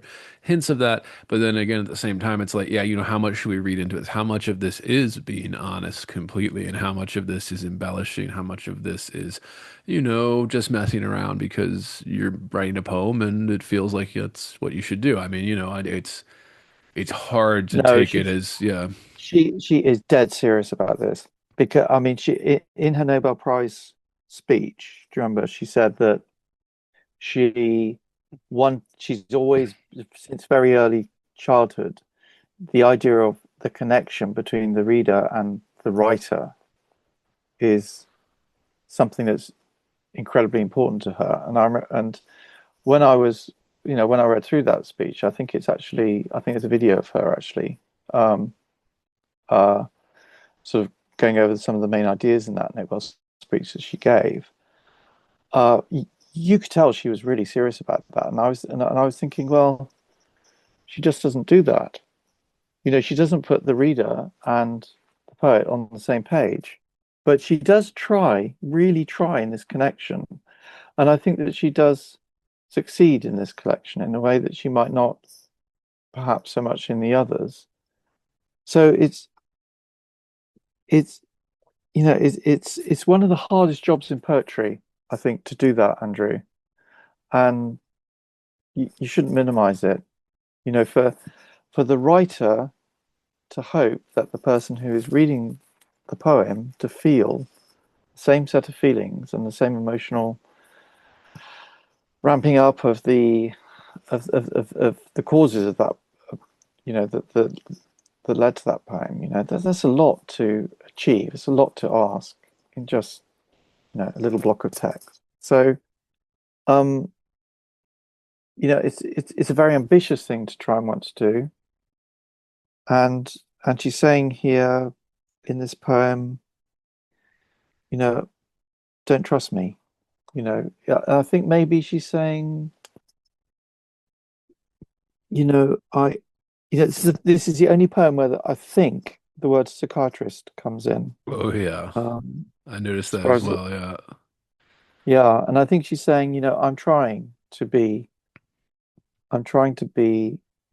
as clear as I can be about my motivations, about my proofs, and about my mysteries. I'm trying to be clear about that. And in fact, I'm trying so hard that whereas my last two collections were full of mysteries, I'm now going to give you the proofs.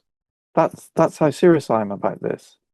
I want you to understand as a reader, I want you to understand what I'm writing about.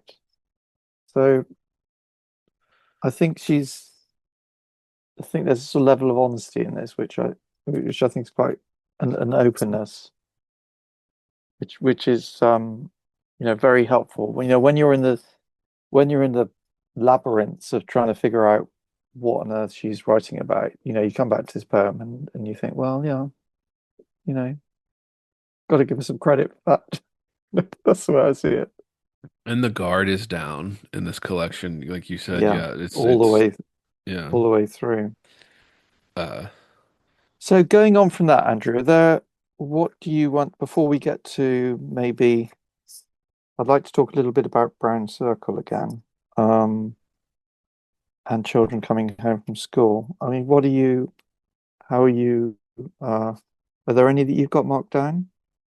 I mean, the ones, as you say, a lot of these are sort of slightly repetitive. Once you've got the general, what she's talking about, it's, they come in sequences, don't they? The mother poems, the father poems, the living sister poems, the dead sister poems, her son poems, they start sort of collecting themselves together. yeah, there was we don't have to say too much about it, but that one, a novel on 205, I marked that only because I thought at first I was like, oh, okay, no one could write a novel about this family, but then like it's very Glick, right? Like the way that the form kind of takes on to actually telling kind of a novel-like story about the family as it progresses through, but also like starting it off with saying no one could write a novel about this family, but then it kind of creates one, right? I was like, okay, that's very Glick, very skillfully done. And yeah, we did Mount Ararat. It was about the next page here. Around appearances, Yeah. uh, around appearances where I was starting to think to myself, and that's page 214. I started to think to myself, man, this might be her most redundant book so far because Appearances is, I think, like the fourth or fifth poem about this, uh, Scenes from her childhood connected to her mother. yeah, and the siblings Yeah. and all of that and things like that. And I also noticed in this poem Appearances where and I said It's this a clever already, but place. it's kind of all over the place. Like it's kind of not nearly as tight as Glick had come to be known already. We talked about in the previous 4 hours long episodes. Listeners, again, go back and listen to those so you can hear like the contrast. But it's especially those stanzas just seem kind of, I don't know, maybe almost Walt Whitman-esque, the way the lines just keep carrying on. That's not something she ever really did before, Well, if or you really remember, sense when she moves on from this book here. Yeah. yeah, if you remember the last pod I mentioned just at the end, I said that there were some dark metaphysical poems in Ararat, and I said I thought there were four. Well, I've completely sort of changed my mind about that. Yeah. But I think this is because, as I said earlier, I did assume that there would be long poems about her father, and Metamorphosis in the Triumph of Achilles, but they're just not here. Um, and I think that this one was probably one that I would have mistaken for an extended dark metaphysical poem, but it never really got there. And I think Celestial Music later on in the collection, towards the end of the collection, which I really like actually, it's a really balanced, long piece of work.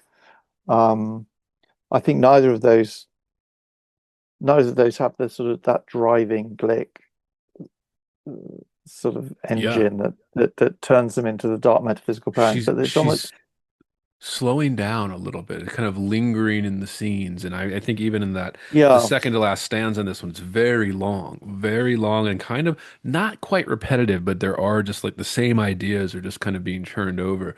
She's kind of letting herself settle into these a little bit. You know, Well, keep kind of, she's telling us a few little things, just a few more. The house had a blue couch or a blue right, sofa. In the summer, they visited Paris and they had their portraits painted. Um, and the name of the portrait painter was Monsieur Davanzo, and it was an experience that she went through with her sister. I think that's sort of like they both went through it together, and there are a few poems about them doing things together, like going through the catalogs and choosing flowers, and I think it's just a portrait of family life, and yeah, I can see that it's like a little bit irrelevant, maybe, and it's not particularly brilliant, right, but it just sort of it just sits there as part of the you know I was and I do like her relaxed work much more, the work that doesn't have that sort of right. sort of um highly emotive engine going behind it.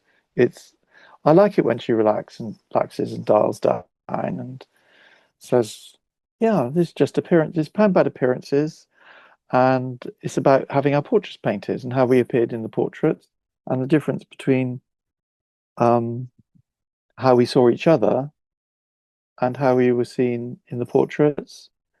And did that have any bearing on anything in terms of moving my relationship with my parents any Right. further? Well, no, it didn't really, but it's almost like a negative.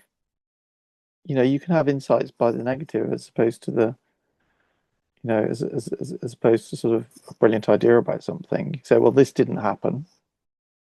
You know, we went through this experience of having our portraits painted.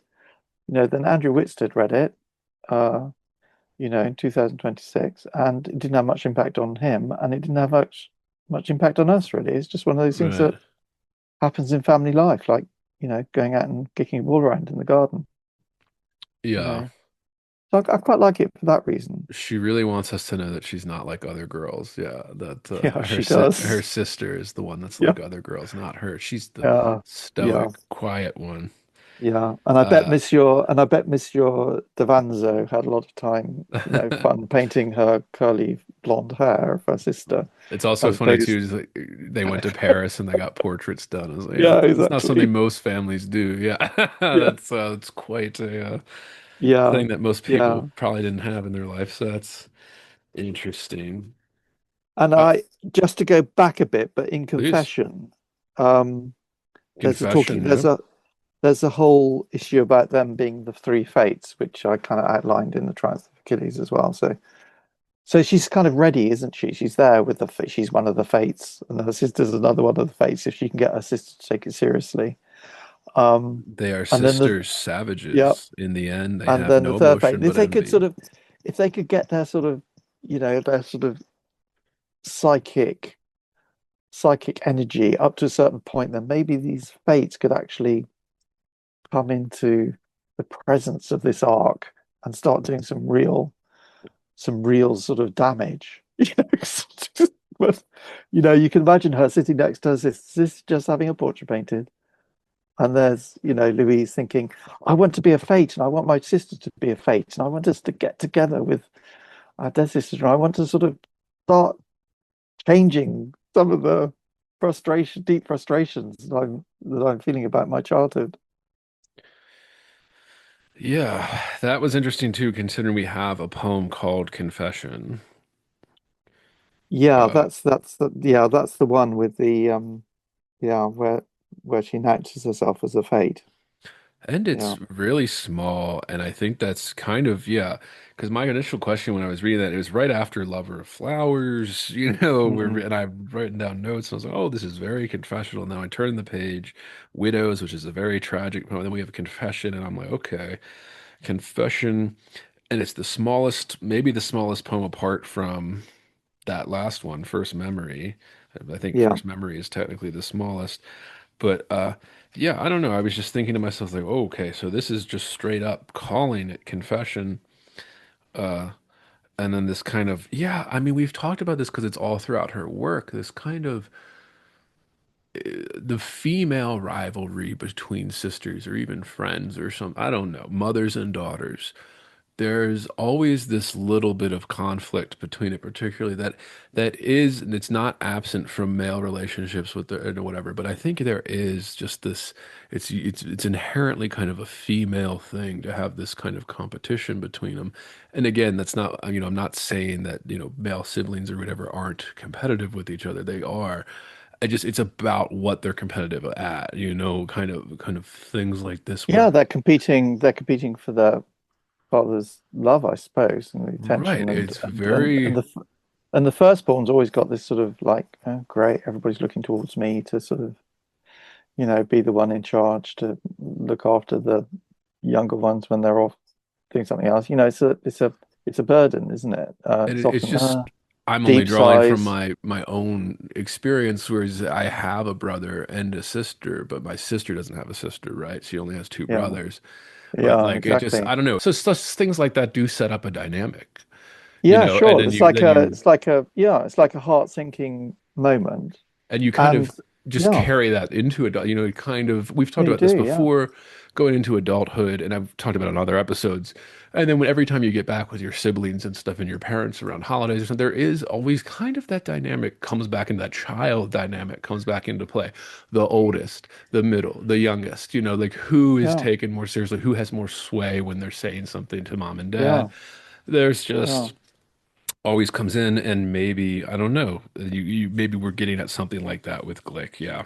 Well, that's a bit like, I mean, is Cosmopolitan still going as a magazine, or I don't know? Yes, like all It is magazines, still going, it's right? on the decline, but it's still out there, yeah. Okay, Because I right. think So it's it's like, owned by Condé Nast or one of the big conglomerates now that just okay, those are the only and ones it's that can like, survive, so the it's full like a way. sort of, well, flip over the pages, and this issue, we've been invited to the Glicks, over in Long Island, and here they are having their portraits painted, and here they are in these different situations. And I think that what she's doing, she's presenting these sort of these sort of page spreads, saying this is what we were doing over here, this is what we were doing over here, and it's she's staying away from the mysteries. She's staying away from the sort of the underworld. She's staying away from the dark metaphysics. She's staying away from all of her phobias. and anxieties. I mean, here's one. I went, This is new it's work. something about the mothers too. Is I've noticed this too when we are around and something like that, I'll be like, huh, what's going on with this? There's just something about that, and I think Glick does capture that dynamic, right, where she's a little bit envious of the other sibling that maybe gets to do that with the parents, and she Yeah, doesn't, right? Uh, yeah. I had a this goes back to high school. I went to a Catholic high school in Maryland, and we were taught by not a lot, but there were a few still left, Christian brothers that were teaching at the school.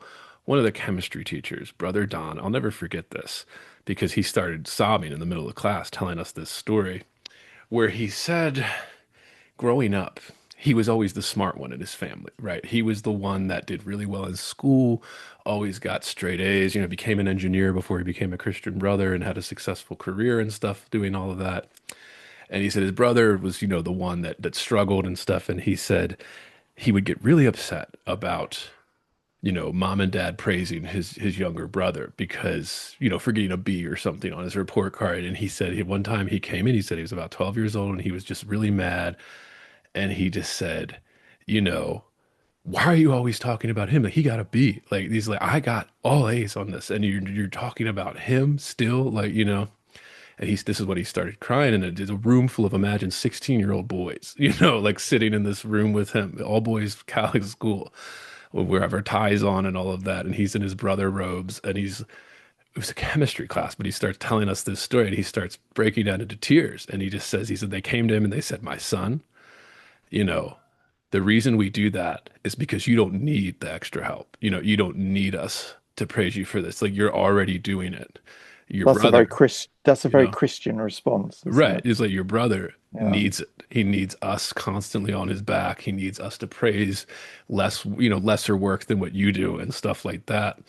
And I was just, Mm, it was just a beautiful little moment thing. And, we have this grown mm. man in front of us crying about this memory as he's telling us.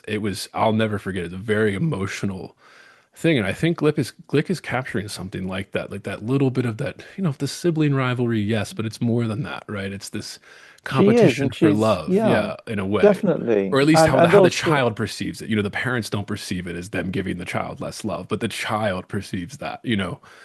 Uh, yeah, yeah. and she's presenting that. I mean, it's a nice poem, New World, on Yes, I have that page as well. And this one was 219. very powerful Yeah. for Do me you want to, right now. do you want to read that one? Sure, yeah. And this one was maybe just because of where I am, but I found it a very powerful poem reading through all the way. Mm. So, New World. As I saw it, all my mother's life, my father held her down like lead strapped to her ankles. She was buoyant by nature. She wanted to travel, go to the theater, go to museums. What he wanted was to lie on the couch with the Times over his face so that death, when it came, wouldn't seem a significant change. In couples like this, where the agreement is to do things together, it's always the active one who concedes, who gives. You can't go to museums with someone who won't open his eyes. I thought my father's death would free my mother. In a sense, it has. She takes trips, looks at great art, but she's floating, like some child's balloon that gets lost the minute it isn't held, or like an astronaut who somehow loses the ship and has to drift in space, knowing, however long it lasts, this is what's left of being alive. She's free, in that sense, without relation to Earth. Yeah. That's a nice. It's a nice insight, isn't it? It's a sort of portrait of how the creative one in a relationship has to give way to the less creative one, and being sympathetic towards her mother. Actually, it's a very rare example of a poem where Blick is being sympathetic towards her mother. But there are shades in this, shades of different illuminations in this collection, and that this is a really good example of that, where where it's a slightly different more of a wider, more balanced, involvement. I mean, and there's also that sort of people talk about Glick's poetry as being humorous, which I find pretty baffling. Yeah. Only, but I mean that I think this that's a cope to use yeah, the term. Yeah, to say that it's humorous but the same this way that people say Wharton is a satirist is to cope with yeah, what's on the okay. page there. But Yeah. this in the second stanza, what he wanted was to lie on the couch with the Times over his face, so that death, when it came, wouldn't seem a significant change. Now, I think that's, I suppose that's sort of, you could a wry smile, I don't know, maybe even a slight chuckle. Right. And it's a good description of married life, really, and Yeah. how, maybe two people who weren't meant to get married got married, um, and it's sort of, it's not really a balanced relationship if one of them is wants to do things and the other one is unresponsive and isn't going to go to museums and isn't going to, um, go on trips. Yeah. Um, That I mean, just wants to lie on obviously a coat on the sofa. the relationship dynamic, but then there's also what I appreciated about this was that yes, it is kind of more tender towards the mother, like you said, for the first time so far in the Mm. collection. Yeah. Yeah, sympathetic. But Yeah. I also noticed this, and again, this is just me speculating about things that I'm interested in as they come up, and I'm just thinking about ideas in terms. It's a feminist interpretation of a lot of marriages as well, in terms of particularly for Glick's generation, the generation that came of age post second wave, where we had the big kind of cultural touchstones in the 60s into the 70s here. Um, but the generation and a lot of that generation looked at their mother's generation who grew up, with only first wave. So they were still very much in what, we would consider kind of this, dead tradition of being homemakers or whatever of Yeah. that wasting their potential in a way. And I see it in even older writers, boomer writers that are still around giving interviews about their parents and stuff like that. Writers that are in their 60s and 70s now, 80s, finishing up and giving reflections like that. There's just this, you know, oh, they missed out on something, but it's also like, what other choice did a woman like that have except to embrace the life that she was living and the kind of admission here that she thought she would be free, that it was a weight around her ankles, lead strapped to her ankles, and then all of a sudden she's free from it. But also she isn't. She, that Yeah. that that that Yeah. that she's still it's not quite what she thought it would be. Started Yeah. this talking about second marriages and those usually ending in divorce, right? Because it's not quite what you thought it would be, right? Like there's always something that it just I don't know. And I think that's a subtle dynamic that's, you again baked into the cake. It's hard to take it out of the batter once you break the egg Mhm. into it, so it's kind of Yeah. always there with a certain generation of But writers. I was wondering whether with this, this newfound candor and pragmatic laying out of people's behavior, I was just wondering, has she forgotten the poetry? Because I wanted to ask you about this. So, Yeah. with children coming home from school, page 223, and I don't know what you marked down in that, but I don't know, it occurred to me reading that poem, I was thinking, is this a poem? Yeah, and there's two versions, right? Yeah, well, Well, at least two there, poems that have the same yeah, title. Yeah. two poems with the same title. The second one is more about the three of them, mother and two daughters, whereas this is sort of going to school and again Glick feeling a little isolated from the unit. But this is, I don't know, it's just full of facts, isn't it? This is the danger of confession turning into towards confessional that I've, and I say danger is, just not actually dangerous, just, you're not going to get the best work out of it is what I mean by danger, Mm, just you get too wrapped up in just confessing things instead of saying mm, something with it, right? And I think that there's a couple poems in this that fall victim to that. And like we talked about with life studies in the beginning, even in a book like that, there's some stuff that just feels like he's just reading an encyclopedia to you, about his, great great grandfather, the admiral, this kind of like it's just like a Wikipedia, it's like, article or something giving you the facts. And you kind of lose what the poetic, there's a lot of poetic license. You can do whatever you want, of course. I'm never going to tell somebody they can't try something or do something, but it is there's a reason that we still go to received forms, that we still go to structure, that we still go to these things because it does, help us get those ideas across. But I think you're right. I think this is one of a good example of that kind of forgetting, as you said, the poetics or the poetry of yeah, it, the a the little bit. craft of Yeah, it a little bit, and yeah, overemphasizing the kind of confession aspect to it, which I think is, my big thing. Damon knows this, regular listeners know this, is the problem with most contemporary poetry is overemphasizing the confessional and not the yeah. craft angle of it. But you can see that she's deep into this project by now, isn't she? She's Yeah. like, this is like, it's like two-thirds of the way into the collection, and she's on a mission now, isn't she? She's digging up these episodes, isn't she, from her early life, and And it's sort of like taking over everything, isn't it? yeah, and this is like it was right around this point, like 219, or right after New World, where I started turning the page and going, I was like, didn't we already read this poem? Like I just started saying to myself, like, didn't we already read this one? Like kind of it has the same thing that Yeah, was said in a previous poem a few pages before.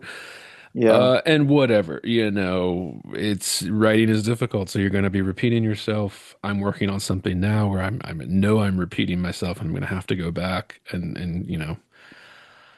change it yeah, up a little. But for the first draft, why not? Who cares? Go for it. Let's just, sometimes you have to, and maybe that becomes a theme as you go through and edit here. But yeah. yeah, I agree with you. She And then just the sudden shift, she just slightly dips down, doesn't she? It's sort yeah, of it just sounds a bit flat, but um maybe it's and the just shift to her son and stuff in this. yeah. Yeah, so this is her the second poem to her son, and I don't think she writes very many. I think it's just three, but yeah, these two together, Brown Circle, which is such a powerful poem, it's probably the standout poem in the collection, I suppose, would be Brown Circle. I really it's got so much going on. I mean, I'm not going to talk about it, but That last stanza, the word forgive, Damon. yeah, it's there, isn't it? I I must must learn to learn to forgive my forgive. mother. Now I'm helpless. Yeah, she doesn't say she's forgiving though. She just says I must learn. But that the sun burns a brown circle of grass around the flower. To me, that's about open and white space and the Oh white yeah. daisy and how she admires. I mean, Proofs and Theories, I think I read it out, where she writes, George Oppen is a master of white space, of restraint, juxtaposition, nuance. Um, and I think she's talking about the poetry that lies behind the poetry there. Um, and that's all, quite intellectual and, it's sort of bound up in process. I always feel But like that's a coming of age as well, right? Learning to forgive your mm, parents. There's mm, that when you're young, you blame them for the mistakes and things, but then as you get older, and then maybe when you have children of your own and you're doing the same things, you learn to see it in a way. When she had a son, well, and I we're have all to different. learn, right? Well, that's yeah, that too, yeah. We all come to that in our own way, don't Right. we? Yeah. And, Where you learn to forgive yeah. And can because you? right. Can And you? what else is there, right? I mean, and how much energy does it take to hold that grudge too? Whereas I've been really into Neville Goddard recently, and I'm going to do an episode on one of his books. I'm going to ask some friends who would be into it's a little woo-woo. It's a little he does these wild interpretations of the scriptures. Some Christians would say it's blasphemous because he says that the scriptures are meant to make us our own gods, right? When they're talking about God, made in God's image, they're talking about us being gods. Mm, Very, very interesting. And he talks about how like that in fact like how that changes your state of mind.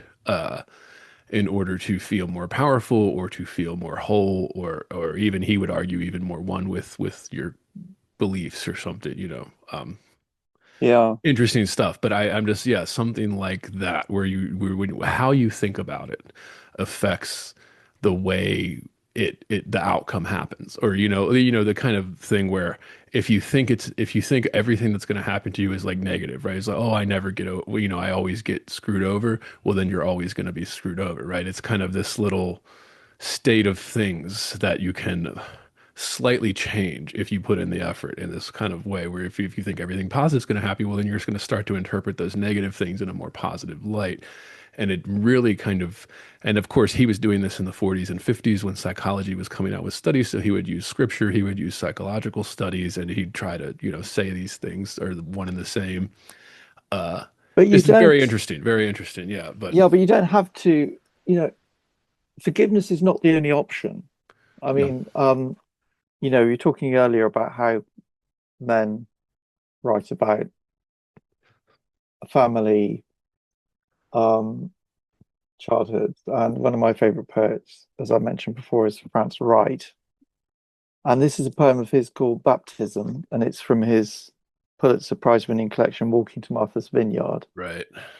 I really recommend this collection, Andrew. I mean, it's it's quite a counterpoint to Glick, actually. It's called Baptism. He's talking about his father. Okay. That insane arsehole is dead. I I drowned him and he's not coming back. Look, he has a new life, a new name, now which no one knows except the one who gave it. And then it sort of goes on, but that's such a stunning opening to a poem, isn't it? Yeah. That's his father walked out on him when he was, very young. And that's been a problem for him his whole life. And he has a different way of dealing with it. And here's another one he wrote called Abandoned Letter. And he's talking about himself. It starts, Dear child, old child, and he's talking about himself as a child because the child was old because, it had to deal with yet adult problems. Child had to deal, he was given this sort of set of adult problems that the child had to deal with, and that made the child old.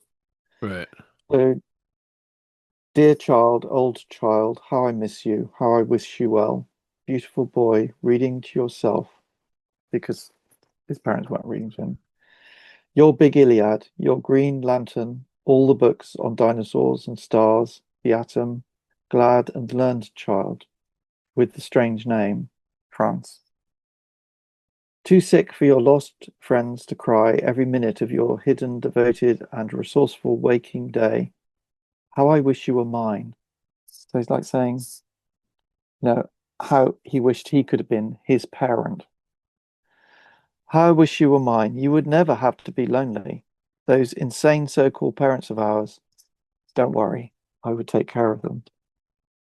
It's a beautiful poem, and it's just another way of dealing with this Yeah. kind of stuff.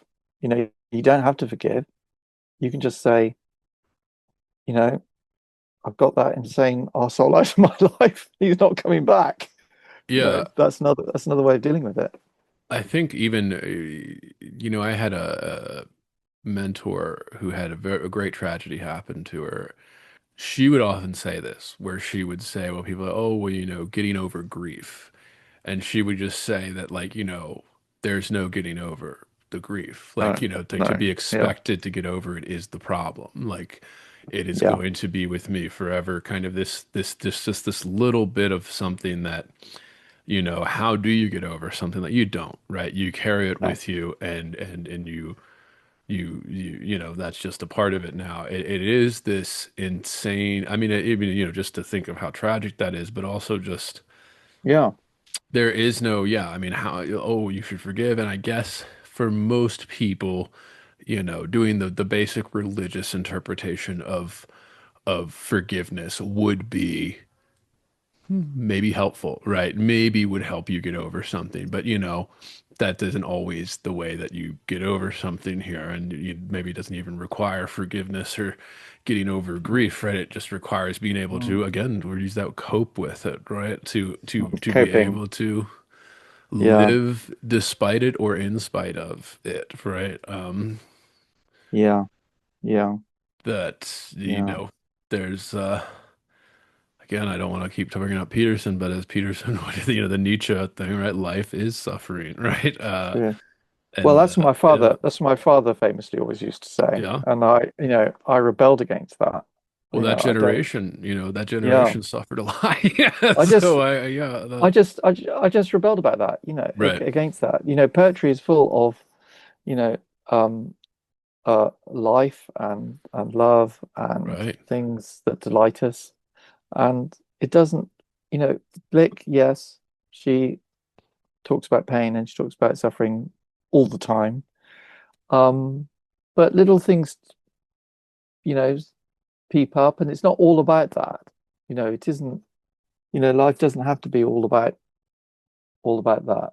I really don't think it does. right. Although I do think we live on the sort of edge of this sort of fracture, which is why we keep on going back to these things. But, Yeah.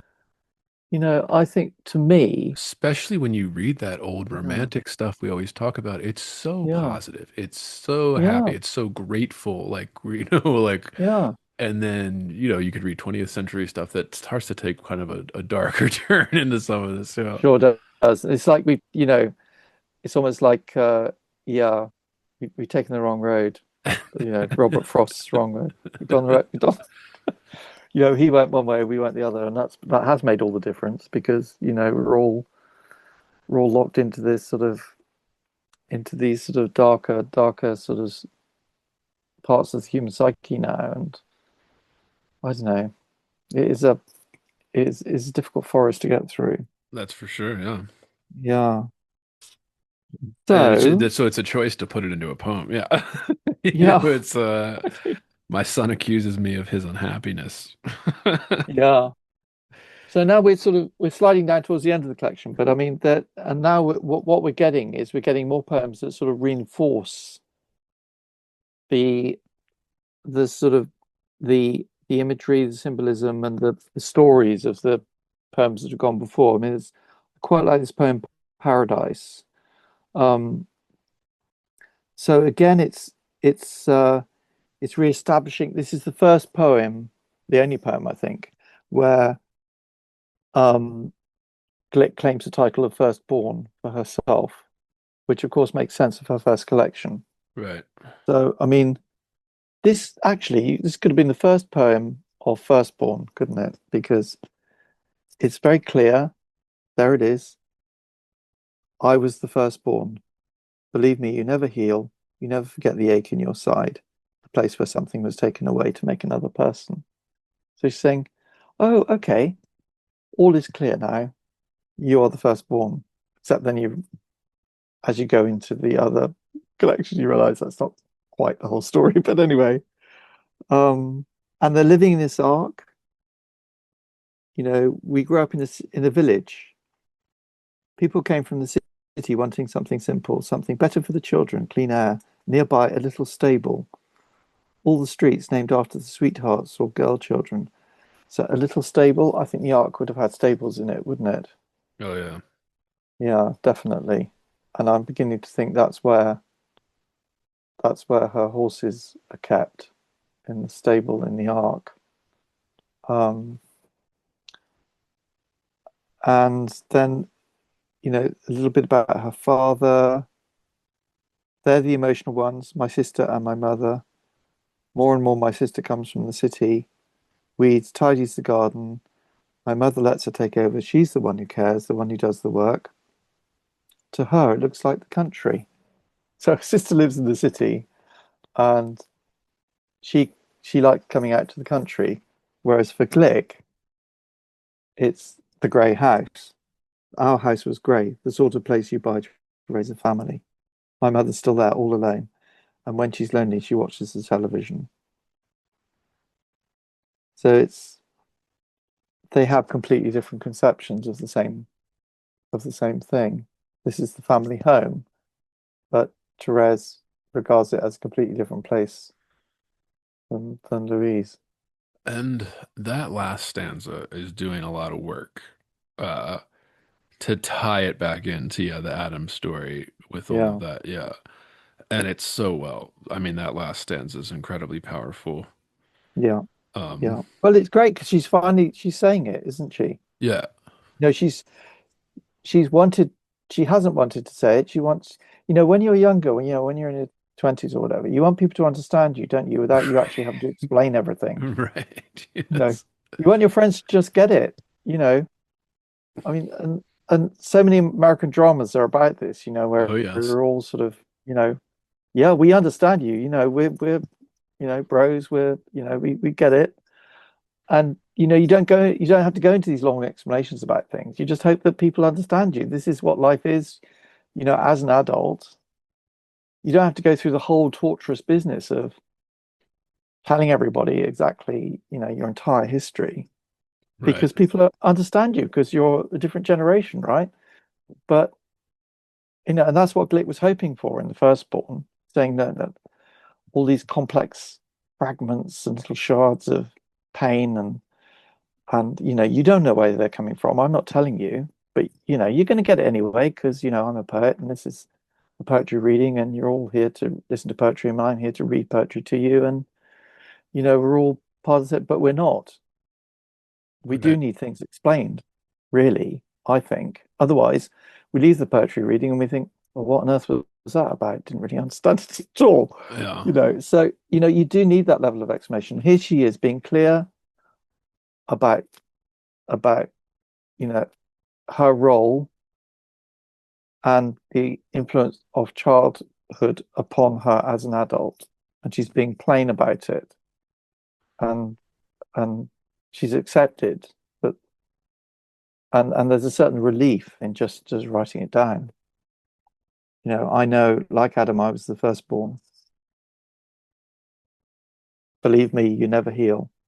You never forget the ache in your side. There we are. I've just told everybody.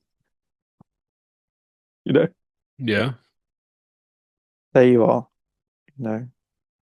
So I think that the remaining they do have that. They are going back, but they're adding little bits of detail. I mean, Child Crying Out.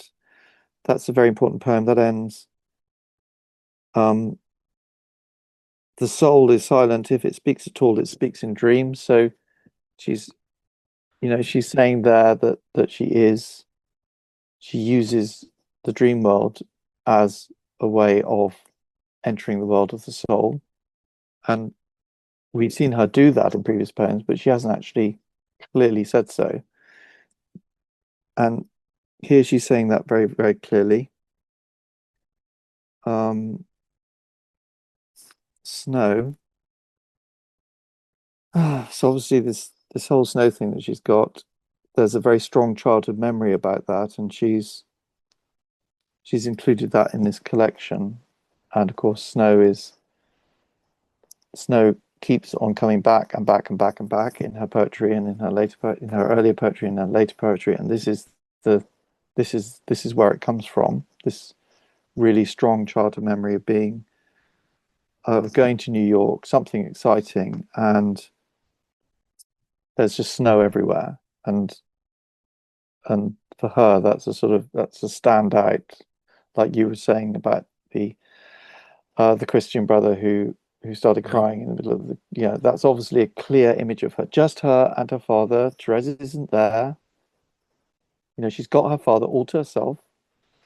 They're there in New York. Suddenly the snow comes down, and what does it teach her? It teaches her about, well, she says, I was learning to absorb its emptiness. I remember staring straight ahead into the world my father saw. I was learning to absorb its emptiness. Yeah. My father liked to stand like this to hold me so he couldn't see me. So he was probably holding her up from the pavement to protect her from the driving snow that was coming back down. And There's obviously a very puzzling memory to her, I think, but very important. Yeah. Being on your shoulders at the circus, all of that. Yeah. So before we get to what celestial music, was there any other one that you wanted to talk about? I think we don't have to read the whole thing because it's long because I think terminal resemblance is one that's important. When I saw my father for the last time, we both did the same thing. Hmm. Uh What are you thinking about that one? well, in terms of I mean it's pretty straightforward as I mean most of the poems in this with clearly it's about the I don't know the cancer whatever it was that killed her father that like he knew about was diagnosed and then him telling her and what the poem focuses on is that she is the most like her father out of all the children. Hmm. You know, Or sort of slightly frozen? yeah, Or and do you it, you know, mean the last, the way it ends motion? is, you know, Yeah. we said goodbye in the usual way, no embrace, nothing dramatic. When the taxi came, my parents watched from the front door, arm in arm, my mother blowing kisses as she always does, because it frightens her when a hand isn't being used. But for a change, my father didn't just stand there. This time, he waved. That's what I did at the door to the taxi. Like him, waved to disguise my hands trembling. Yeah. Yeah. And I think It's it's a about the, there's mention of the changing neighborhood, right? Like all of that, that like she grew up in, it's different now. And then all the compare my father and I avoided being alone. Uh, we didn't know how to connect to make small talk. Uh, Yeah, it's just extraordinary, isn't it? What goes on just under the surface? You know, to somebody who knows uh a family member really, really well, you know, they can just make a tiny little gesture, can't they?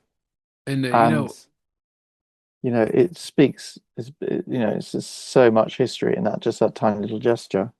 that, and I don't, I mean, it must have been the case because almost every writer that had parents of that generation, I guess this would have been the silence or even before the silence here, there was this starving, they all act like they were starved for affection from their father, Yeah, especially. that's because they were, Andrew. Yeah, that's what I mean. Like, I don't know if it was because they actually were or because it was like No, a they projected thing back no, no, into, they definitely were. yeah, They definitely were. there's I mean, yeah, so there's always this kind of, and then, I think about it where I'm just like, is it because they weren't, or are they only starved for it because they're being told they were starved for it later, right? Like when the psychology thing was happening, at this time, being like, oh, your problem is your father didn't hug you enough or something, right? Like this was Mm. becoming the kind of, modern day psychology when you'd go to a therapist, blah, blah, blah, oh. And it's like, I'm doing the Modern Family series. There's a lot of jokes from particularly Jay, the boomer character in that is talking about his father, who would have been of the even older generation. And he said the most my father ever did was he kissed me on the back of my head, and he thought he was because he thought he was my sister. Thought I was my sister. He said Yeah, good that's night, right. I mean, Becky. one Like day, that's what he no, said, I mean, and then like yeah, yeah. one So day, one day, you know, if ever human beings become more enlightened, we'll really understand this stuff a lot more. But you know, if children have uh, an insatiable need for love and demonstrable, and love being demonstrated within the family by their parents, and it's limitless, it seems to me. But what we don't understand is when the period is that it's sort of like so crucial and critical. And if you miss that period, then you're in trouble, and the child's in trouble. Your relationship with the child is in trouble because they didn't have they didn't have that sort of reinforcement of love at the right time. And that's the bit that's missing. We don't know when the right time is. I mean, you could say, well, children should always have Right. that sort of that love, but it's so crucial in the early years, and if you don't have it, you don't have it. But it's like, do you know the Corrections by Jonathan Franzen, the Oh beginning of that book? yes. It's got a fantastic start, hasn't it? Where he's watching his parents walk through the airport, isn't he? And he says, yeah, I think he writes, he says, to anybody else, they look like a sort of harmless, old retired couple walking through the airport, but to him, they were killers. Do you remember Yeah. that? Yeah. I thought that was just so accurate. You know, you know, you know, the tiniest little gesture that somebody who you know really, really well as a family member, you know so much about that just from that one little gesture that anybody else, you know, doesn't mean a thing. Right. And she's yeah, she's brought, she's that's what she's talking about in this poem. It's so beautifully done. I mean, you don't necessarily want to know that Yeah. about people because it's a waste, is it? It's sort of like, do we have to talk about people in that way because it's bursting, it's taking the air out of the balloon. It's like it destroys so much if you're looking at things in that analytical way. But that is her, that's the only way she can look at it. And that's the story of this poem. Yeah. Yeah. Yeah. And how her father probably felt the same, but didn't demonstrate it, and didn't talk about it, and she felt deprived. I think all of that, Yeah. and everybody says the kind of that generation too, like the generations that fought in the Great Wars, right? The Mm. of the Yeah. there's always that I don't know, there's to be sympathetic to the men that didn't show affection, I guess in that way. I'm always thinking like just I don't know if somebody asked them about something and you'd be like, "Oh, grandpa, why are you crying or something?" Yeah. Yeah. How is he going to explain to his little granddaughter, I'm crying because these men died for me, like, and I watched it happen, and I feel guilty that like I didn't live a proper life or something. But they could I don't also know. be I mean, that's an but extreme example, that's but an but extreme example, but but they could also be crying because they came back and they were still young men. They right, came back and they tried to talk to their father about it, right, and their fathers didn't want to talk about it. right. No, no, we don't want to talk about that now. That was the war. You've got other things to think about now. No, I I want to talk. mean, Yeah, I want to friends, talk about this. And you went through something like this, didn't you? When you went through something like this, didn't you? Didn't you? Or right, grandfather went through something. Talk to me about that. No, we're not going to talk about that. yeah. And I knew Um, this is when yeah. I was in elementary school. I had friends who my grandfather wasn't old enough to be in World War II. He was in the Korean War, but I had friends whose grandfathers were in the World War II, and they would, if you even brought it up, they'd start crying. So there was this Yeah. kind yeah, I mean, maybe just the limits of human, emotion in some way. They I don't don't know. even It's know just this. It's how do you just process that, right? How do you live it's with it's that grief? Yeah, how do you it's live with that? just it's just the emotional makeup of men, which is pretty hopeless. And I mean, I think that in my view anyway, and I think at the end of Terminal Resemblance, it's pretty hopeless because of this sort of failure at the father and son level. And I think, often there's the mother and the daughter failure, which is what Glick is, so central, such a recurring theme in this collection. And I think at the end of this terminal resemblance, you know, it says Right. it in the title, doesn't it? Yeah. Um, she's abandoning her father, so she's sort of, she's gone through this great effort of turning her father into Achilles, out of probably a sense of, well, I've got to do something here in order to give him some shape in my poetry. And then in this collection, she's saying, I just can't be bothered. He's not going to be Achilles anymore. I'm not going to tell anybody that he's not Achilles anymore, but I'm just going to abandon him. I'm going to sort of like just not just not try anymore.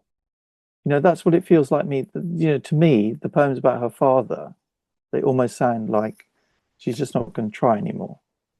What That's what it I feels like. what I took from it was, and the thing that I registered with me with it with terminal resemblance was she's really talking about herself, right? Because she's her father's daughter, right? And then like, oh, Mm, we would do the same things and all of mm. that, and she kind of understands him in a way that maybe her mother and sister didn't, and that, that's her burden, is that she's just like him in this way, terminal resemblance in terms of it's going to be rough, that you resemble him so much, or you're going to, uh, But she says it here, Andrew. She says, "My father and I avoided being alone. We didn't know how to connect, to make small talk. There didn't seem to be any other possibilities. So this was special. When a man's dying, he has a subject." I mean, I remember going out to a sort of local restaurant in France with my father, and you know, I'd said to him, "Look, we really need to talk about this. Why don't we go out to this restaurant and talk about it?" And very, very reluctantly, he agreed to do that. And we got to the restaurant, and I said, "Okay, can we start talking about this now?" He just wouldn't talk about it. He just would not talk about it. We went through, we had a kind of light cafe type meal, and then he started to get angry, sort of about halfway through the meal, and so he went into one of his sort of big things, one of his big sources of resentment. And the reason he was being angry was because I got him out there to try and force him to talk about something. He didn't want to talk about it. And right. that's what Glick's saying here. My father and I avoided being alone. We didn't know how to connect, to make small talk. There didn't seem to be any other possibilities. No, she's saying, we even went to the effort, Dad, of turning you into Achilles. And what did I, what did I get for that? I just don't feel that. I mean, there might be further poems that we haven't looked at yet, Andrew, which, cast the father into a more positive light, and maybe he can be a bit more Achilles-like again. But I'm not seeing it right now. It's always interesting. Yeah. I mean, obviously I don't know the age of, I mean, the only comparison I have is my grandfather with his, who was very affectionate, very involved, kind of, Yeah, always that's getting so on the floor nice. and playing Yeah, and stuff. And even when he yeah, had a heart condition and stuff, like, would still be yeah. doing that with his grandkids. And according to my mother, he did that, in her childhood as well. So, I mean, I mean, is it just I don't know. I mean, I don't know. Yeah, I have no idea. Maybe that's why I'm so some would say naive and romantic about about the world in a way. Well, I'm Uh naive and romantic, and I mean, yeah, you have to be I to be think a that's poet. just, Yeah. I think that's like being born with the Torah inside you. I think I just got that inside me, and nobody came around and slapped me like the way they do in, Right. Jewish families. They didn't get the rabbi in to slap the newborn and slap This the is Torah out of them. saved by the Reformation of of thousands of years of pre born. No. So Uh let's go to Celestial Music, which yes, yes, is that's a the good idea. penultimate poem. Yes. And unless you want to talk about any others, and to me, this is a really nice captured still moment from childhood. Do you want to tackle it or tackle some of it? Sure. Yeah. Uh Celestial music. I have a friend who still believes in heaven. Not a stupid person, yet with all she knows, she literally talks to God. She thinks someone listens in heaven. On earth, she's unusually competent, brave too, able to face unpleasantness. We found a caterpillar dying in the dirt, greedy ants crawling over it. I'm always moved by weakness, by disaster, always eager to oppose vitality, but timid also, quick to shut my eyes. Whereas my friend was able to watch, to let events play out according to nature. For my sake, she intervened, brushing a few ants off the torn thing and set it down across the road. My friend says I shut my eyes to God, that nothing else explains my aversion to reality. She says I'm like the child who buries her head in the pillow so as not to see, the child who tells herself that light causes sadness. My friend is like the mother, patient, urging me to wake up an adult like herself, a courageous person. In my dreams, my friend reproaches me. We're walking on the same road, except it's winter now. She's telling me that when you love the world, you hear celestial music. Look up, she says. When I look up, nothing. Only clouds, snow, a white business in the trees, like birds, like brides leaping to a great height. Then I'm afraid of her. I see her, caught in a net deliberately cast over the earth. In reality, we sit by the side of the road, watching the sunset. From time to time, the silence pierced by a bird call. It's this moment we're both trying to explain. The fact that we're at ease with death, with solitude. My friend draws a circle in the dirt. Inside, the caterpillar doesn't move. She's always trying to make something whole, something beautiful, an image capable of life apart from her. We're very quiet.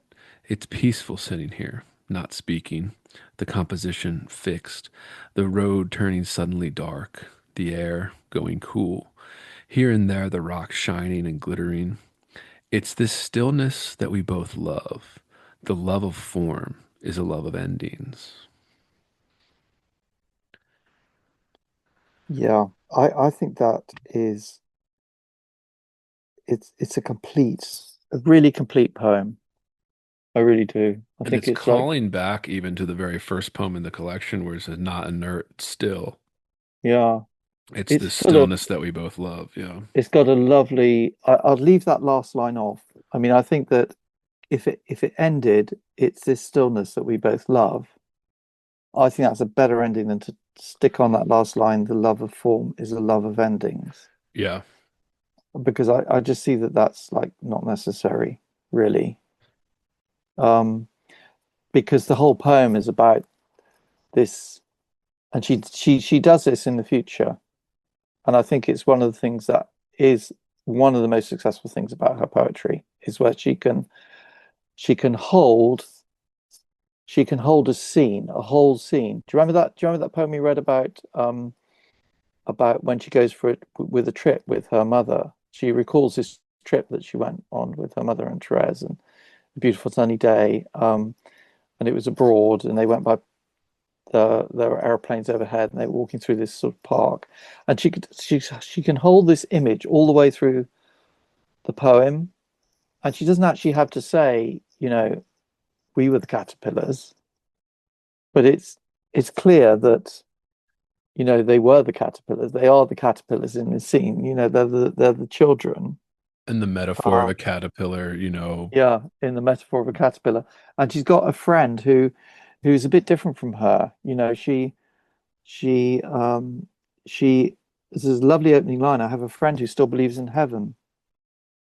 That's like the opening line to Lover of Flowers. In our family, everyone loves flowers.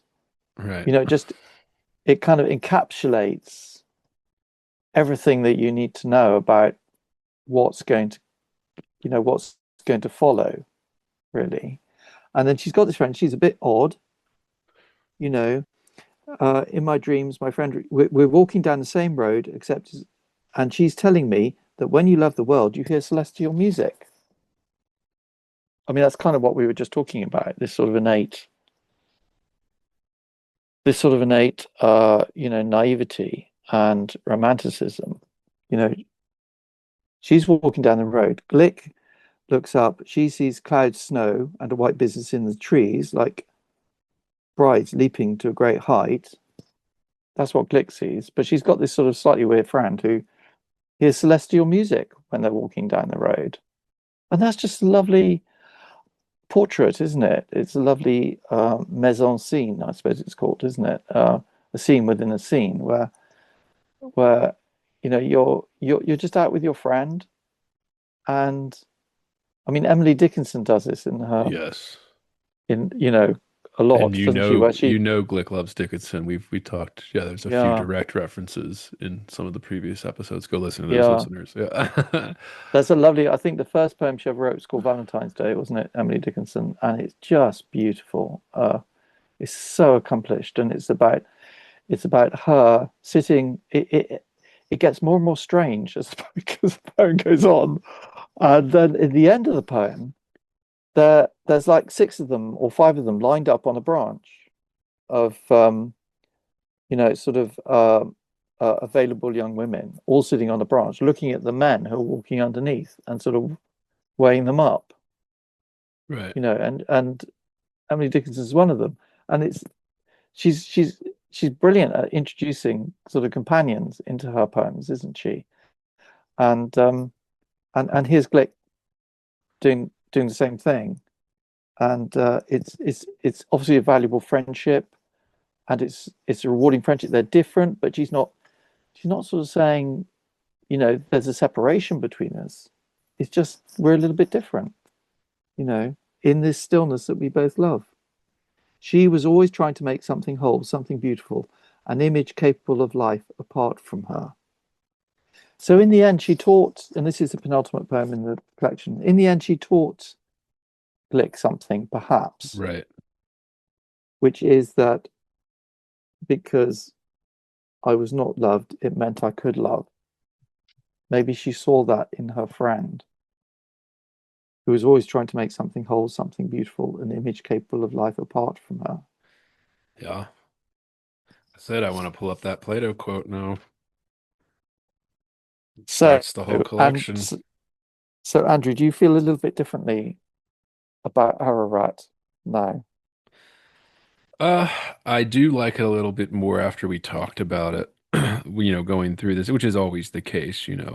Uh, Yeah, but it is compared to the other books, I was not crazy about it. yeah, I think there are some great standouts here, which we covered, but then, like I said, I think there's also a lot of redundancy. And, what I always love about Glick is how precise and tight everything is. And this is yeah, the one collection that isn't, and she kind of lets herself sprawl around and sit in it a yeah. minute and all of that. Maybe that's just my personality where I'd prefer the tightness. Well, maybe you don't have to read it again. It just, I mean, it is an acquired, I mean, the whole of Glick is an acquired taste, isn't it? I mean, I'm not even sure I've acquired that taste. I mean, it's trying to trying to figure out what she's talking about and how she feels about things and how she turns that into poetry. That's, you know, there's a certain fascination to that. And the fact that she's, as I said at the beginning, this is all pretty mainstream now, but she arrived in the 20th century and she was doing this in the 20th century and Right. she was introducing this genre.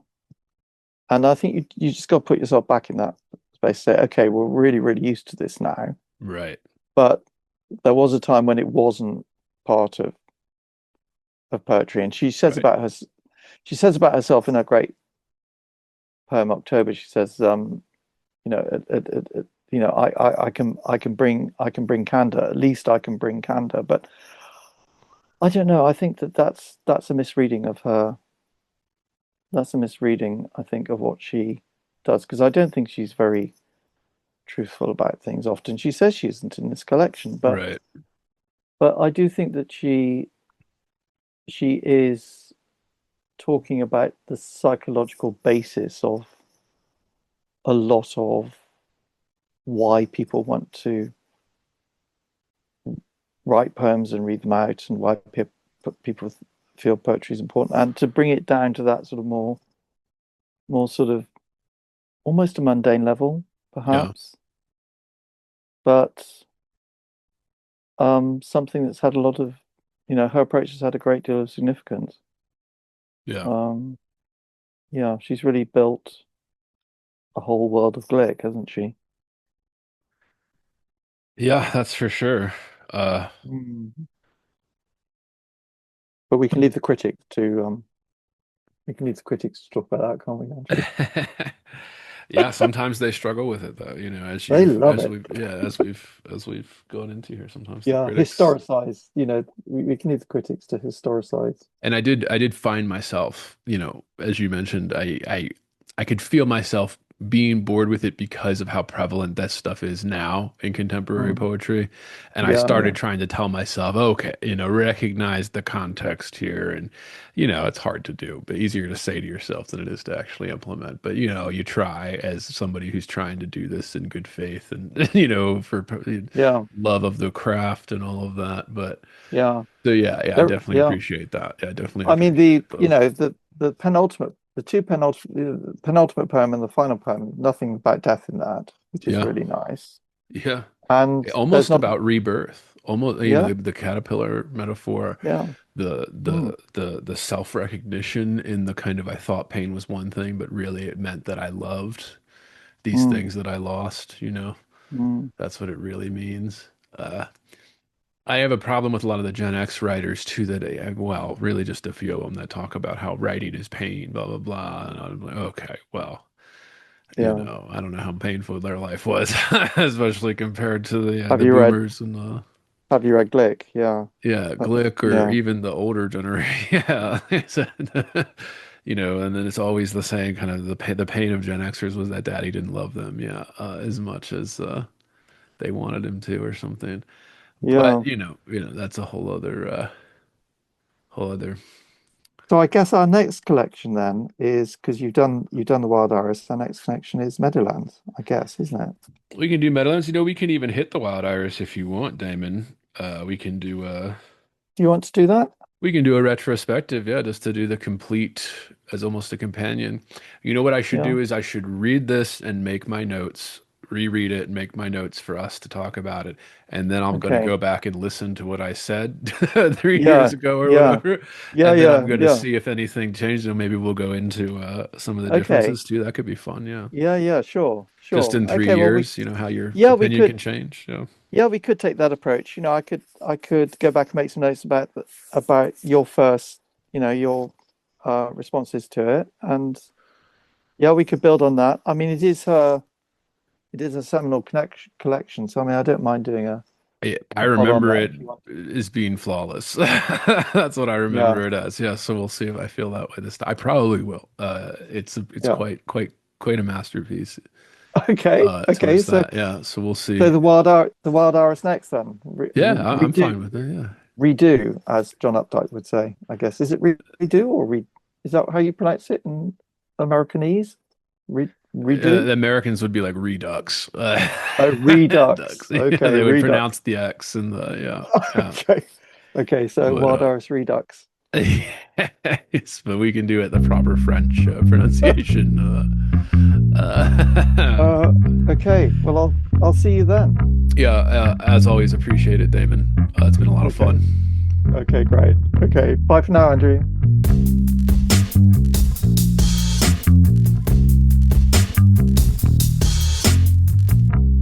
Heavy. bored, Heavy. I am heavy. bored,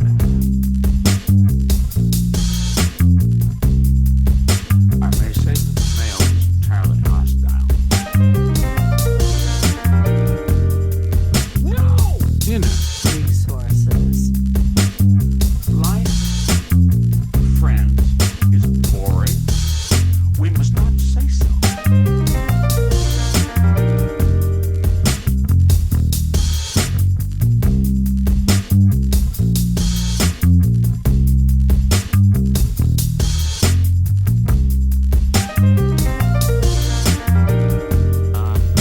Are you radioactive now? inner, Resources. American resources. Being bored, Some activities are intentional, right? it shows such a lack Heavy. of gratitude for life. Bored. I aspire to boredom, I Heavy. should say. Bored. Heavy. I am heavy. Bored. Has you the night sweats and the day sweats, pal? Pal, I do.